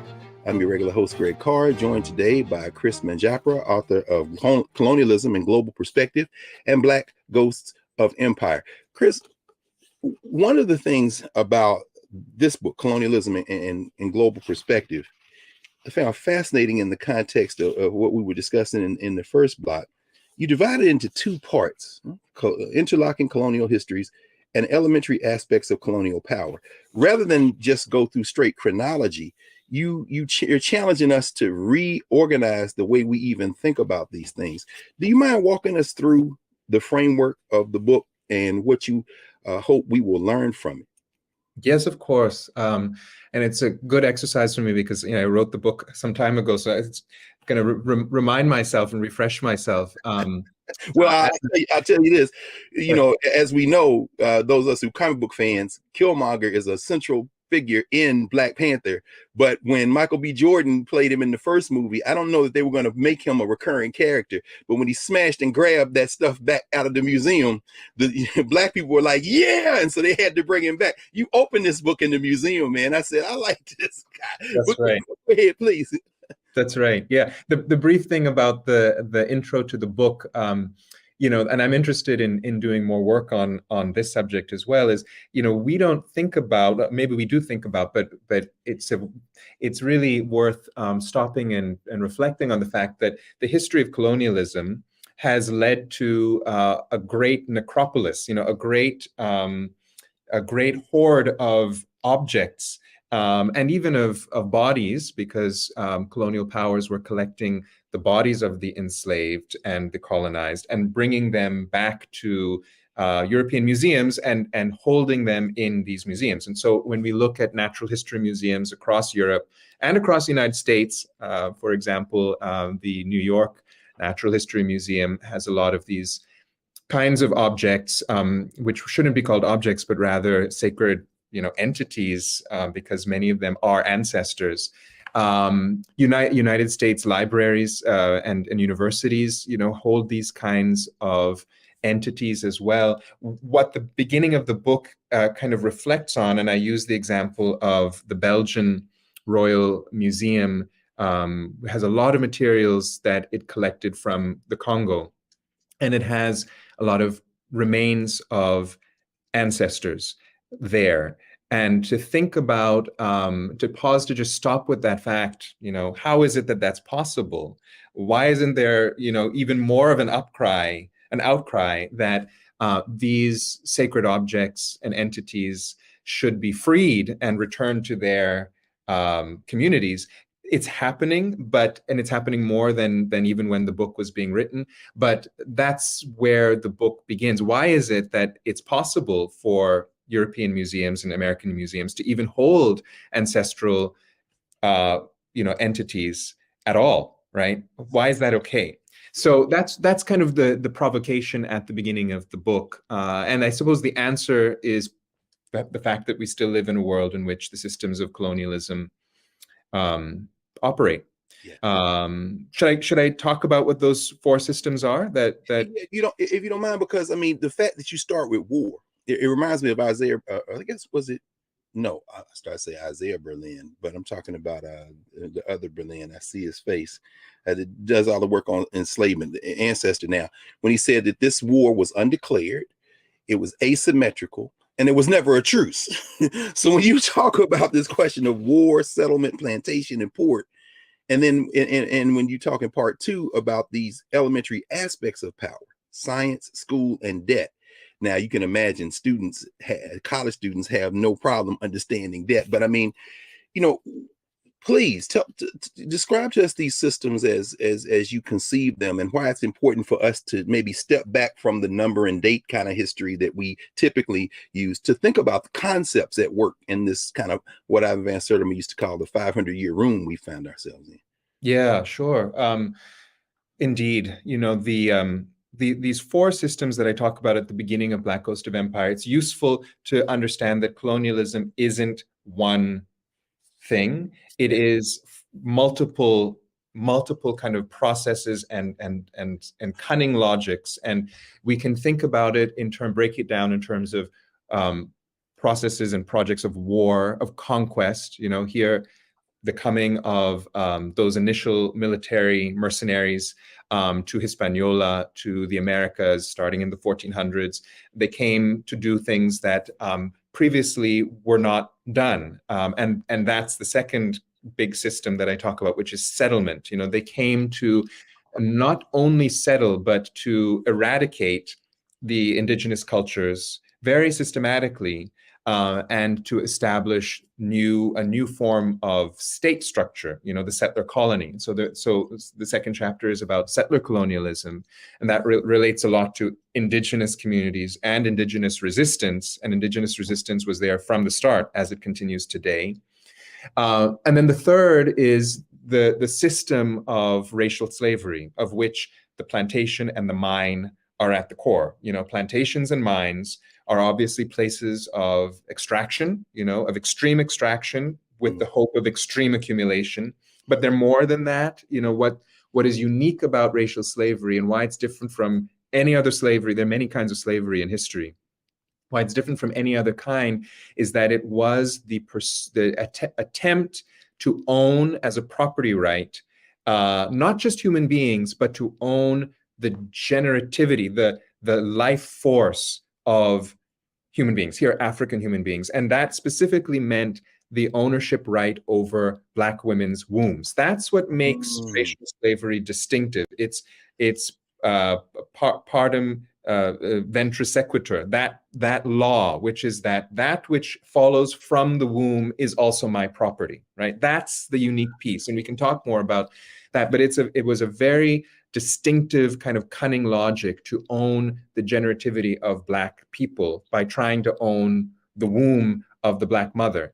And then finally, the last one is what I call the port system, which is the use of new infrastructures, of steamships, of war machines, in order to connect different ports and then to move into the hinterlands across the earth. And Asia really became the focus for port colonialism by the time we come to the 1700s. So really the first part of the book is saying indigenous people, Black people, and Asian people, and also European people, because there are many different groups within Europe who are subordinated. We actually all are being, to use that language, locked together our histories are locked together through these interlocking histories of the multiple colonialisms. Yes. Therefore, we actually have a common cause to be thinking about in terms of what does decolonization, what does liberation mean if we're actually all linked in a particular way, through these histories. Yes, and it really is. It really resonated as well for me when you start talking about these resistances, the various forms of ways that we resist. What did you call it? Actions and non-participation. So I mean, the whole idea that I simply will not be part of this. We just saw, of course, the Vice President of the United States recently in Africa, and standing there at Cape Coast, overcome with emotion at the beginning.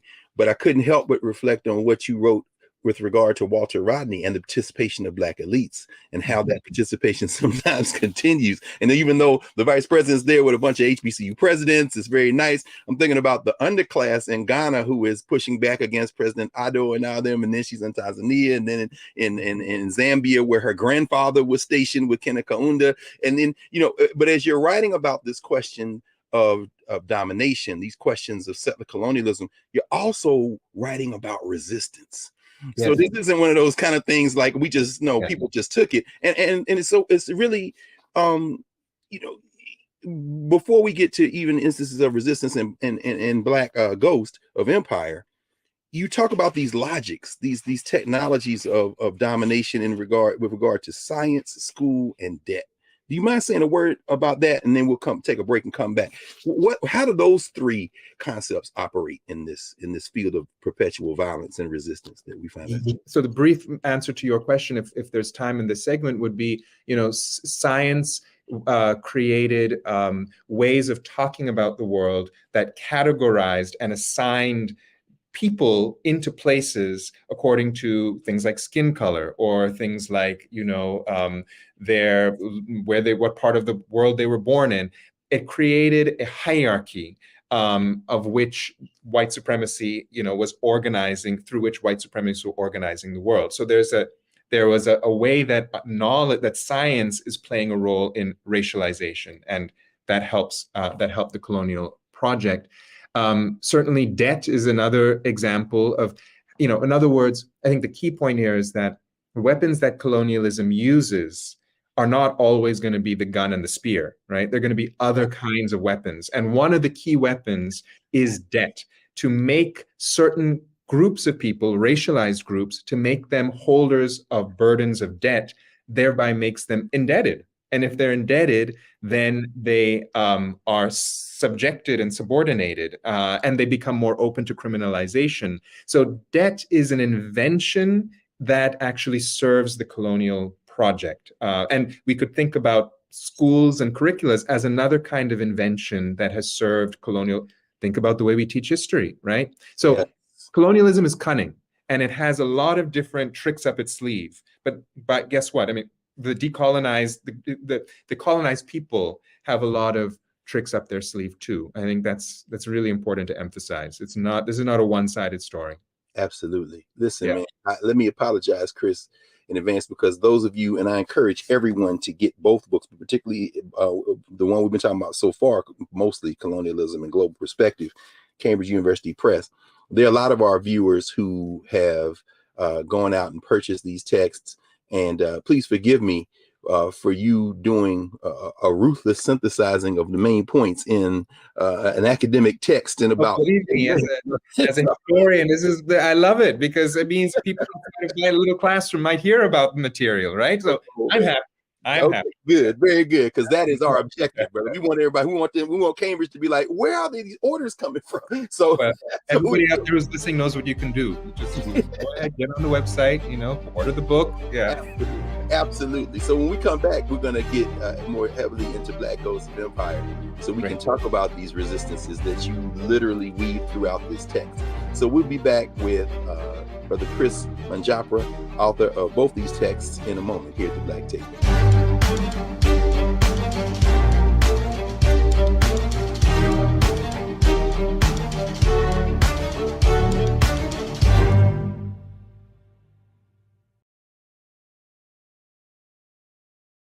On his first day in office, with the country in crisis, President Biden got to work for us.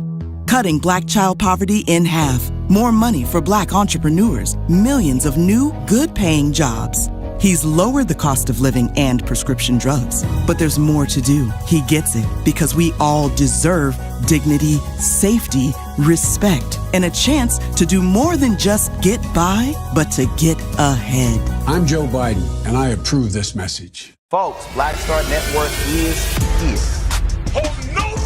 I'm real revolutionary right now. Support this man, Black media. He makes sure that our stories are told. Thank you for being the voice of Black America, Roland. I love y'all. All momentum we have now, we have to keep this going. The video looks phenomenal. See, this difference between Black Star Network and Black-owned media and something like CNN. You can't be Black-owned media and be scared. It's time to be smart. Bring your eyeballs home. You dig?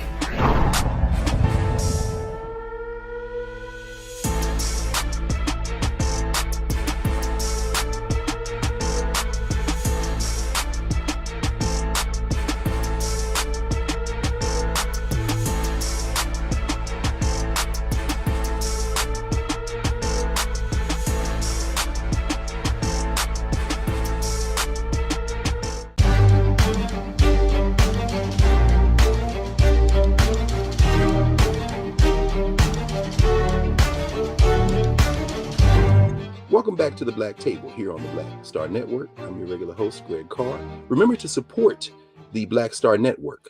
Download the app, join the Bring the Funk fan club, and certainly keep us going because this is the kind of work that we all are committed to. This is liberation work. We're back with our friend and brother, Chris Manjapra, author of Black Ghost of Empire and Colonialism and Global Perspective. Chris, in Black Ghost of Empire, and, obviously, you are a well-heeled academic, published a number of things. And then this book kind of a more broad audience, perhaps you might think. But when I saw Sir Hilary Beckles shouted out, I said, okay, I know our brother from the National Coalition of Blacks for Reparations in America and NARC and all of the global reparations work that you talk about in this book. The idea that wrongs should give to remedies, that reparations is more than just about a check or economics. You really ground that conversation with Black Ghosts of Empire. I mentioned at the beginning how my students in the hip hop class I teach at Howard, they seized that ghost line metaphor to really explore how they knew virtually nothing of hip hop of the 1970s, 80s, and 90s. And so we were playing like recent protest hip hop. They could see the thrust there. But then when we went back to even the Rodney King rebellions of 1992, they were like, Rodney King, I think I've heard. And they were like, I like this ghost line metaphor that Prof. Manjapra brought up because you can see the erasures, the serial erasures. How important is this disconnection to this process of trying to subjugate us? And what are some of the ways we found our ways around it that you kind of explore in Black Ghost of Empire? Yeah, well, it's crucial. We were just talking in the last segment about these different strategies of colonialism. This is another one of them, right? The ghostlining is a strategy of colonialism, is erasure and trying to erase our even proximate and distant, history, and especially the history of freedom fighters and folks who have long been working for liberation. So one of the key goals that I had in writing Black Ghost of Empire, which is the story about a chain of emancipations. We think of emancipation as like once in time, but there were many, many emancipations. There were, actually more than 100 different emancipations that took place from the 1770s all the way to the 1920s.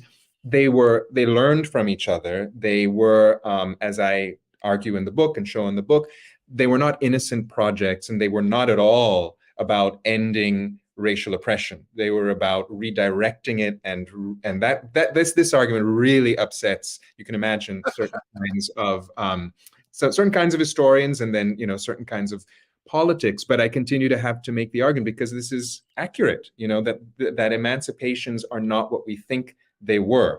On the other hand, it is also the case that Black communities from the beginning always had an idea of what we called self-emancipation, what we also called liberation. And the book is also about what these different kinds and projects of liberation look like. I can talk about that in a second, but I want to mention one thing that's important is that even the reparations discussions today that are going on and that are gaining strength, they have their charge because of more than 200 years of a reparations history, a reparations movement history. And those movements for the reparation of slavery have always been organized against the injustices of emancipations. They don't emerge because emancipation was successful and now we need to figure out how to, address the problems of slavery. The real problem is that the problems that slavery invented have continued over time. And what reparations are really about is saying, how do we really transform society, right? And stop racial violence, which is so endemic. So it's a different way of thinking about even how we locate our reparations discussions today and how deeply historical these are. These are built on 200 years at least of activism by our ancestors. Absolutely. And particularly when you delve in chapter 5 from Civil War to Dirty War Against Black Lives, you call the roll, man. I mean, the ancestors, whether it be Callie House and Queen Mother Moore. I mean, I had the pleasure of knowing Queen Mother Moore a little bit. So, from my early days when I was a youngster, man, when you evoke those ancestors, not enough people are raising them and building that connection. And I'm quite sure that there are many in the academy who are upset when you say that emancipation, what do you say? It's not the end, it's a new beginning. They don't like that, brother. They have made that clear. I'm sure, but that's all right though. You with the people today, brother. We understand. It reminded me of something Carter Woodson wrote. Yeah. Carter Woodson wrote in The Miseducation of the Negro. He says, Jim Crow is the sequel to slavery. I mean, he kind of teases that, and so help us with. I love how you talk about these 4 elements like solidarity, land, law, and structure. How it looked like it was emancipation or in the form of freedom and movement, but it really wasn't. They figured a way for this thing to reform this, what did you call it in colonialism? This force field, this kind of fabric to fold itself over and reform. How are these sequential moments, whether it be the British saying, okay, we've abolished, but then you take them to Sierra Leone and take them to Nova Scotia, the whole question of law and structure. How do these things operate to make emancipation not the end of the misery, but an extension of it? Yeah, excellent. Great question. I'm going to say it really in a really short form, and then I want to give the detail after that. So the short form is when law and policy conspire to solve a problem by excluding the community that has been affected by the problem, that is the beginning of the end of an actual solution. In other words, if you are going to really want to address how do we, repair the harm that slavery has done, then you cannot do that without by excluding the actual enslaved or the freed people who were affected by slavery. It's just not going to work. And so that's what all of the policies and policy decisions and all of the laws of emancipation did. They actively not only excluded the enslaved or the freed peoples from the conversation around what an end should look like, but even more than that, they resubjected them, right? They put them into new forms of bondage. So that was the cunning. And the details are, and I go through a number of examples. We look at the 1770s, they had, in the 1770s in Philadelphia, where emancipation began, which was gradual emancipation, there was the plan to put enslaved people into a new condition called apprenticeship, which would be another form of unpaid bondage. And they would live in that condition for, up to 15 years or more, and then they would be freed. So it was it wasn't about bringing to the table. It was about how do we continue this bondage with a different name. Other forms of emancipation, like what happened in the British Empire in the 1830s, involved just the bald-faced payment of huge amounts of money to the enslavers. Again, recognizing that the enslavers' right, the property right that they claim to have in Black people's bodies, and like I was saying earlier, in specifically the bodies of Black women, that right was legitimate and it needed to be compensated by the state. And that state compensation created a debt legacy that British taxpayers and also people of the colonies and the post-colonies had been paying to Britain, although had been paying off, I should say, until 2015. So for 180 years, the British state was still paying for that compensation it paid to the British slave owners. Hold on, let me just for a second, Chris, because when Queen Elizabeth passed, this came up, and a lot of people were shocked. You mean tell me they were still paying for our bodies as recently as our living memory? As recently as a few years ago, yes, because it was being every year legitimated and reaffirmed that this is a legitimate kind of transfer of payment of debt, that a country should have. So absolutely, yeah, including Black Britons. Black people pay taxes, right? So we were literally paying them for our heads.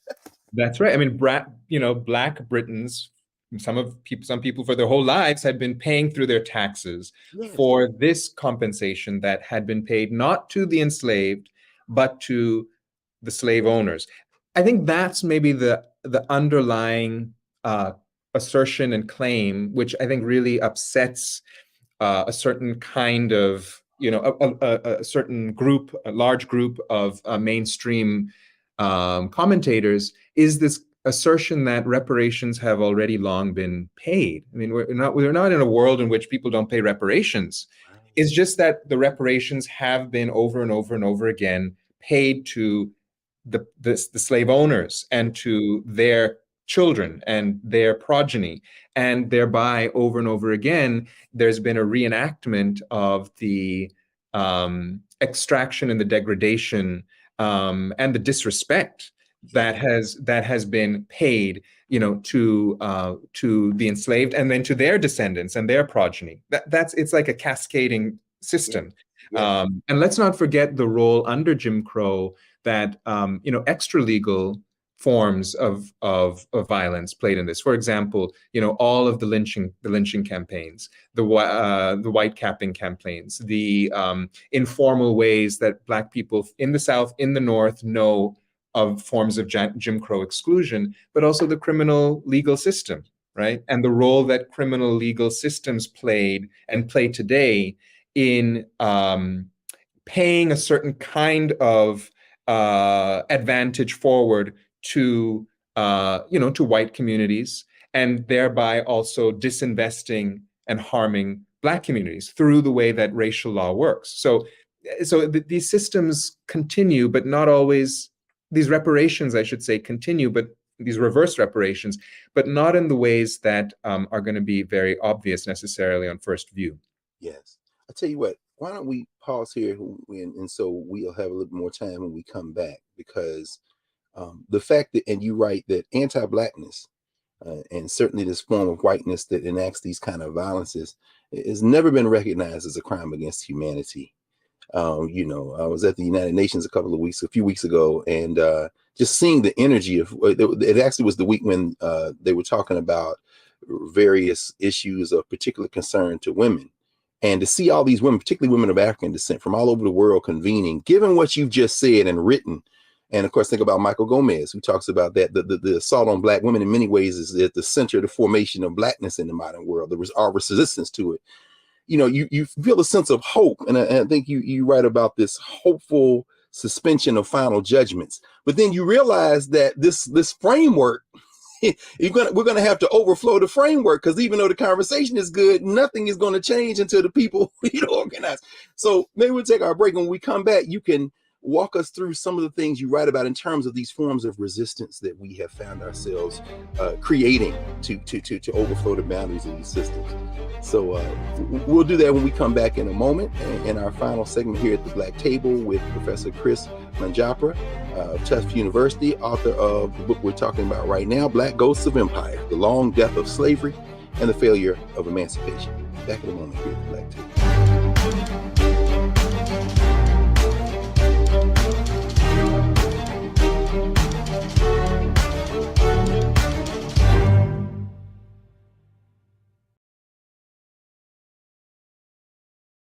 On his first day in office, with the country in crisis, President Biden got to work for us.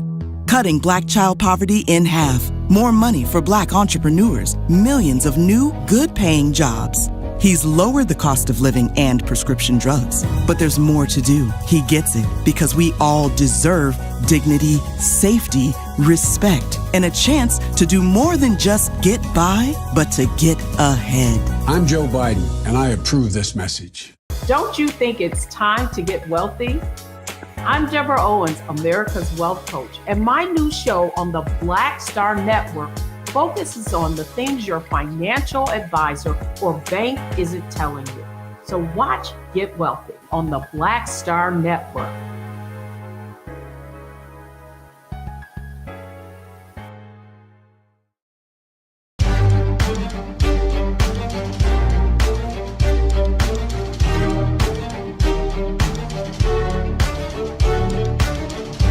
Welcome back to the Black Table here on the Black Star Network. Remember to support the Black Star Network.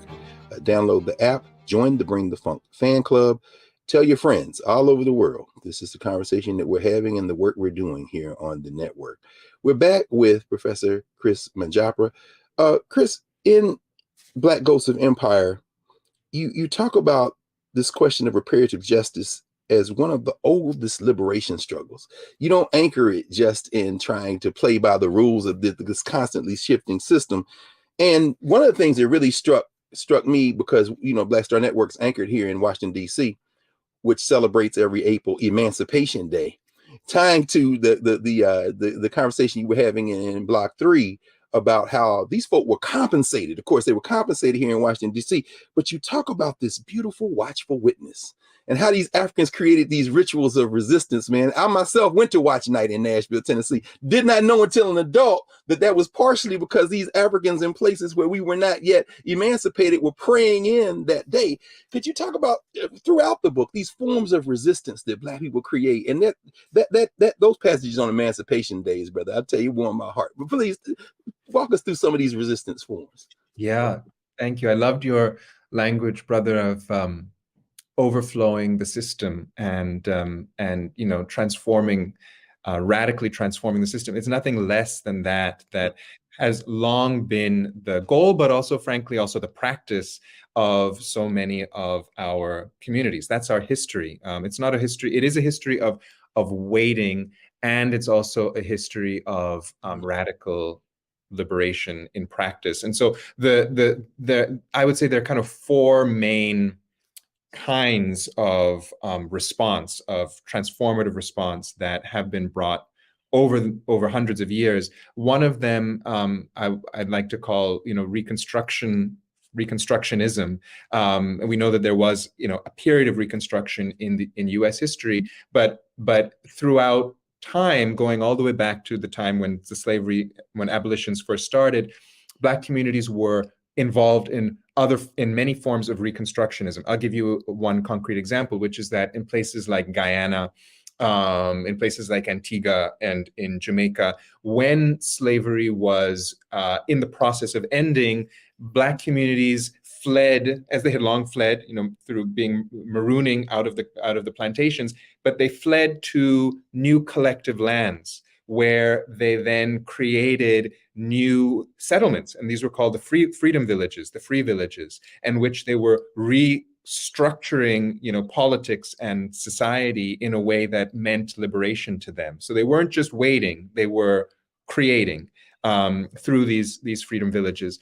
Another example would be Pan-Africanism. It's another liberation invention that when Black communities thought about their liberation and started enacting it, they always did it in a Pan-Africanist way. You know, I love the invitation that Brother Gregory gave me to talk about Blake. One concrete example in this novel by Martin Delany, which I love, is how, you know, Delany has this plot of Black folk across Cuba and the American South and the American North and the west coast of Africa, all who had been affected by slavery at the time in which slavery is still in existence. There is this large-scale revolt that begins.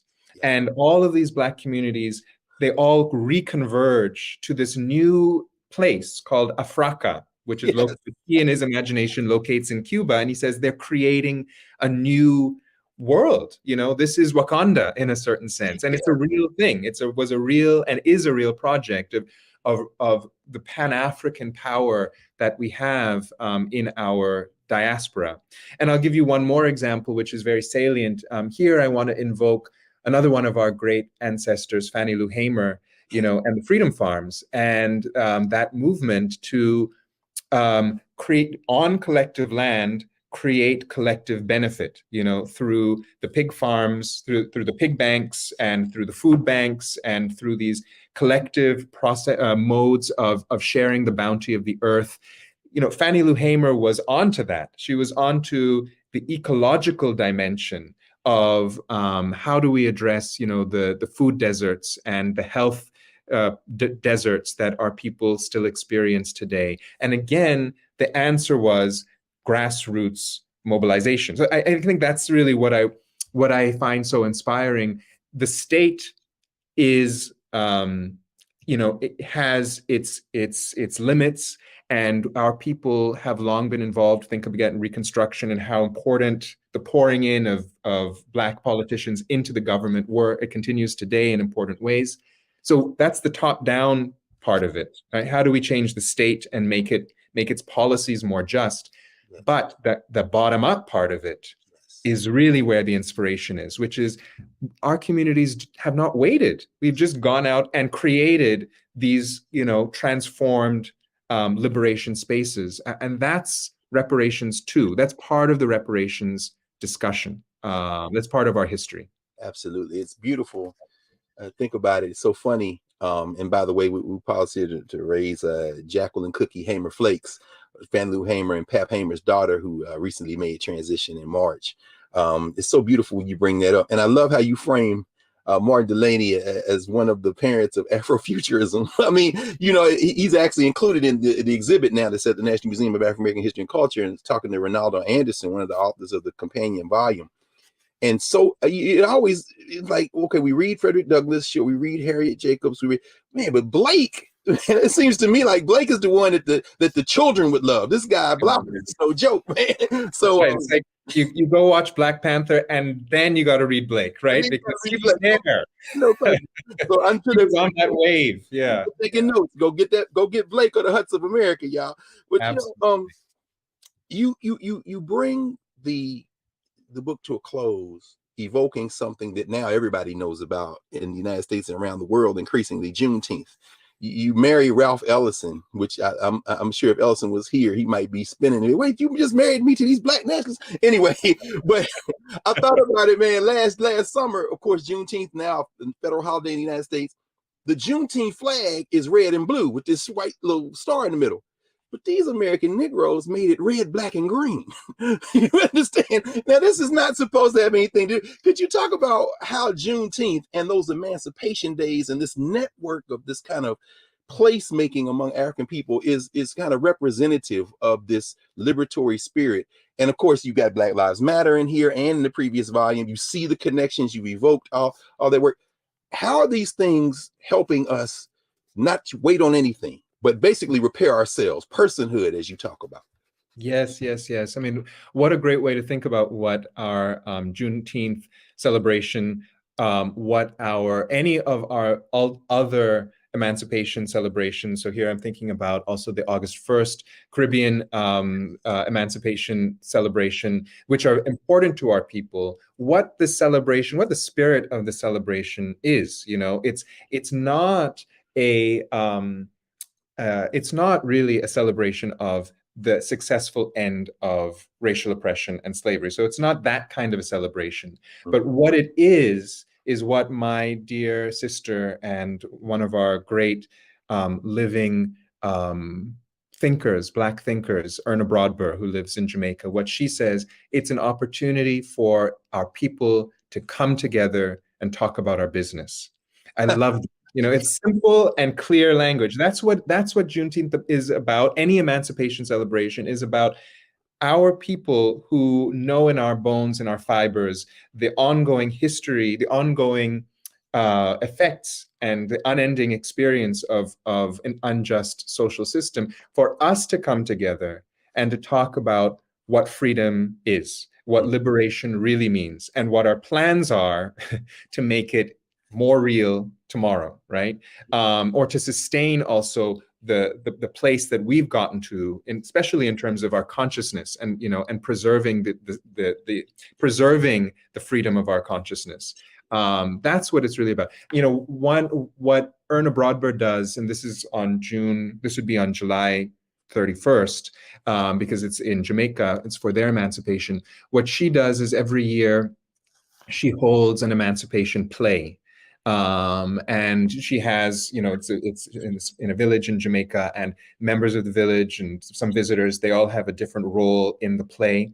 And the play is an amazing, thing, because what it is the villagers speaking to the Queen, right? So here's the Queen of England, the reenactment, and the villagers are not saying, "Oh, Queen of England, thank you so much for giving us our freedom."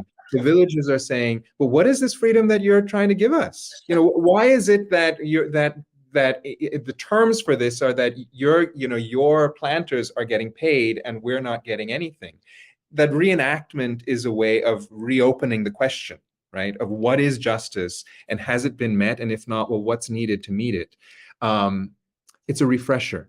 It's a refresher for our spirit. That's what Juneteenth is for. Yeah. That's beautiful, and it's so important, as you say, those rights of August 1st, as our colleague, what's Jeff's last name? He wrote the book. He's at Howard University. Jeffrey Kerr Ritchie, writes about that, among others. So these rights are all connected, and it's always so wonderful when people who weren't aware of other rituals become aware of them and realize we were doing this. Oh, this is beautiful. I mean, the difference and the similarity. As we come to a pause for now, because we definitely want you to come back, brother, and have more conversations with us. What are you working on now, man? And tell us, some of the ways, and some of the ways folk can find you and be in contact and share and help in the work. Yes, absolutely. So find me on my website, www.historiesofresistance.com. I think we're going to share that. Yes. Also. I'm also on Twitter at HistResist. I'd love to have your likes, or add me on Twitter. And what I'm working on now, I'm very excited to be working on. Remember, I mentioned Fannie Lou Hamer. So I'm working on ecological resistance, reparative ecologies, the different grassroots ways that Black communities have sought to recreate, to replenish the earth, to draw power from the earth, how that connects to maroon communities. So this is really, to me, exciting, that, if we think about this long-standing way in which Black and Indigenous communities have responded to racial oppression by, number one, fugitivity, right? Running away from the plantation. And then number two, reconnecting with the earth. And how many of our rituals and our rites are about reconnecting those relationships with the earth and with other species. That's what I'm interested in learning more about. And there's a lot to learn, especially when once now I'm looking to try to meet some of the amazing plant healers that we have in our communities, people who know what it is to listen to the plants. Yes. And the plants tell us what we need for our bodies. It's a whole other way of thinking. Yes. And we have those potentials for repair in our traditions too. So yeah, ecological reparations. What does that all look like? That's where I'm headed. Man, you have conjured a lot of ancestors. I'm hearing George Washington Carver. He said, the plants tell me what to do. I'm not, this isn't the science degree I got. Yes. So, and of course, our friend Rakia Lumumba and Malcolm X Grassroots Coalition, what they're doing in Jackson, Mississippi. So much, man, in this work. So we cannot wait to share in what you're producing now. And we're glad that you came and joined us for this hour, Chris, and we want you to come back soon. This is our brother Chris Manjapra, who is the founding chair of the Department of Studies in Race, Colonialism, and Diaspora at Tufts University, also professor of history, author of the two books we've discussed today, and more and most importantly, a thinker who is deeply connected with our ancestors, with what we're doing now, and projecting into the future a true human liberation. So thank you for joining us today, brother. This was great. Thank you very much. Thank you. Of course, we'll be back in a moment to clear the table. We'll have some final words. We'll draw from Professor Manjapra, in fact, from Black Ghost of Empire to close the show, and we'll get ready for next week. Back in a moment here at the Black Table.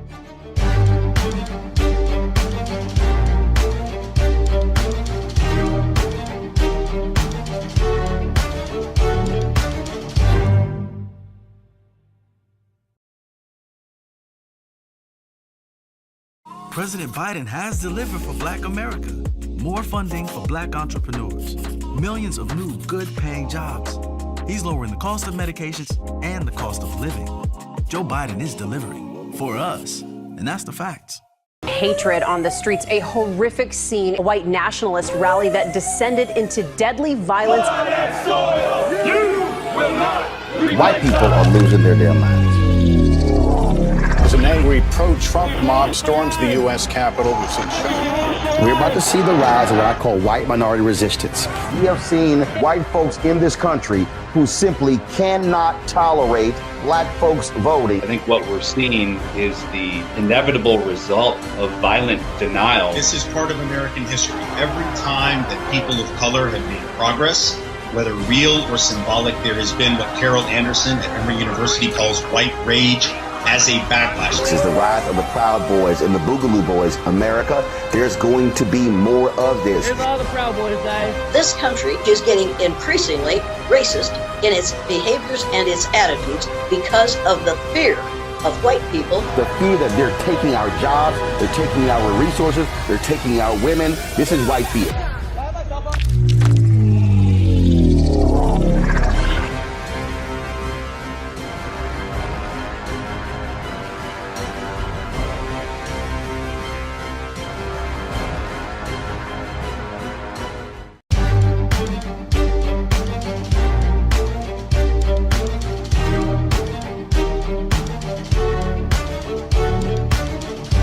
Back to the Black Table here on the Black Star Network.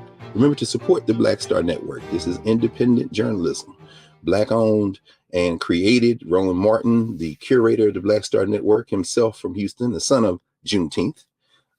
As an African person born there in the South, he reminds us all the time, self-determination is the best way to go. We've spent a very important hour with Professor Chris Manjapra. We're very glad to have him. And in fact, let's close and clear the table with words from Black Ghost of Empire. Professor Manjapra writes, history's unendings demand that we linger with the voids and not look past them. And history requires that individuals, institutions, states, and international organizations participate in reckoning with reparations for slavery. Emancipation processes saw the future after slavery through the eyes of perpetrators. Justice requires the proper readjustment of the relationship between all of us, affected by the legacies of slavery, to something more human, something more than human, so that we may make something shared and new together from all the plundered parts. We'll let that linger. Y'all get these books. Table is clear. We're going to see you next week. Thanks for joining us.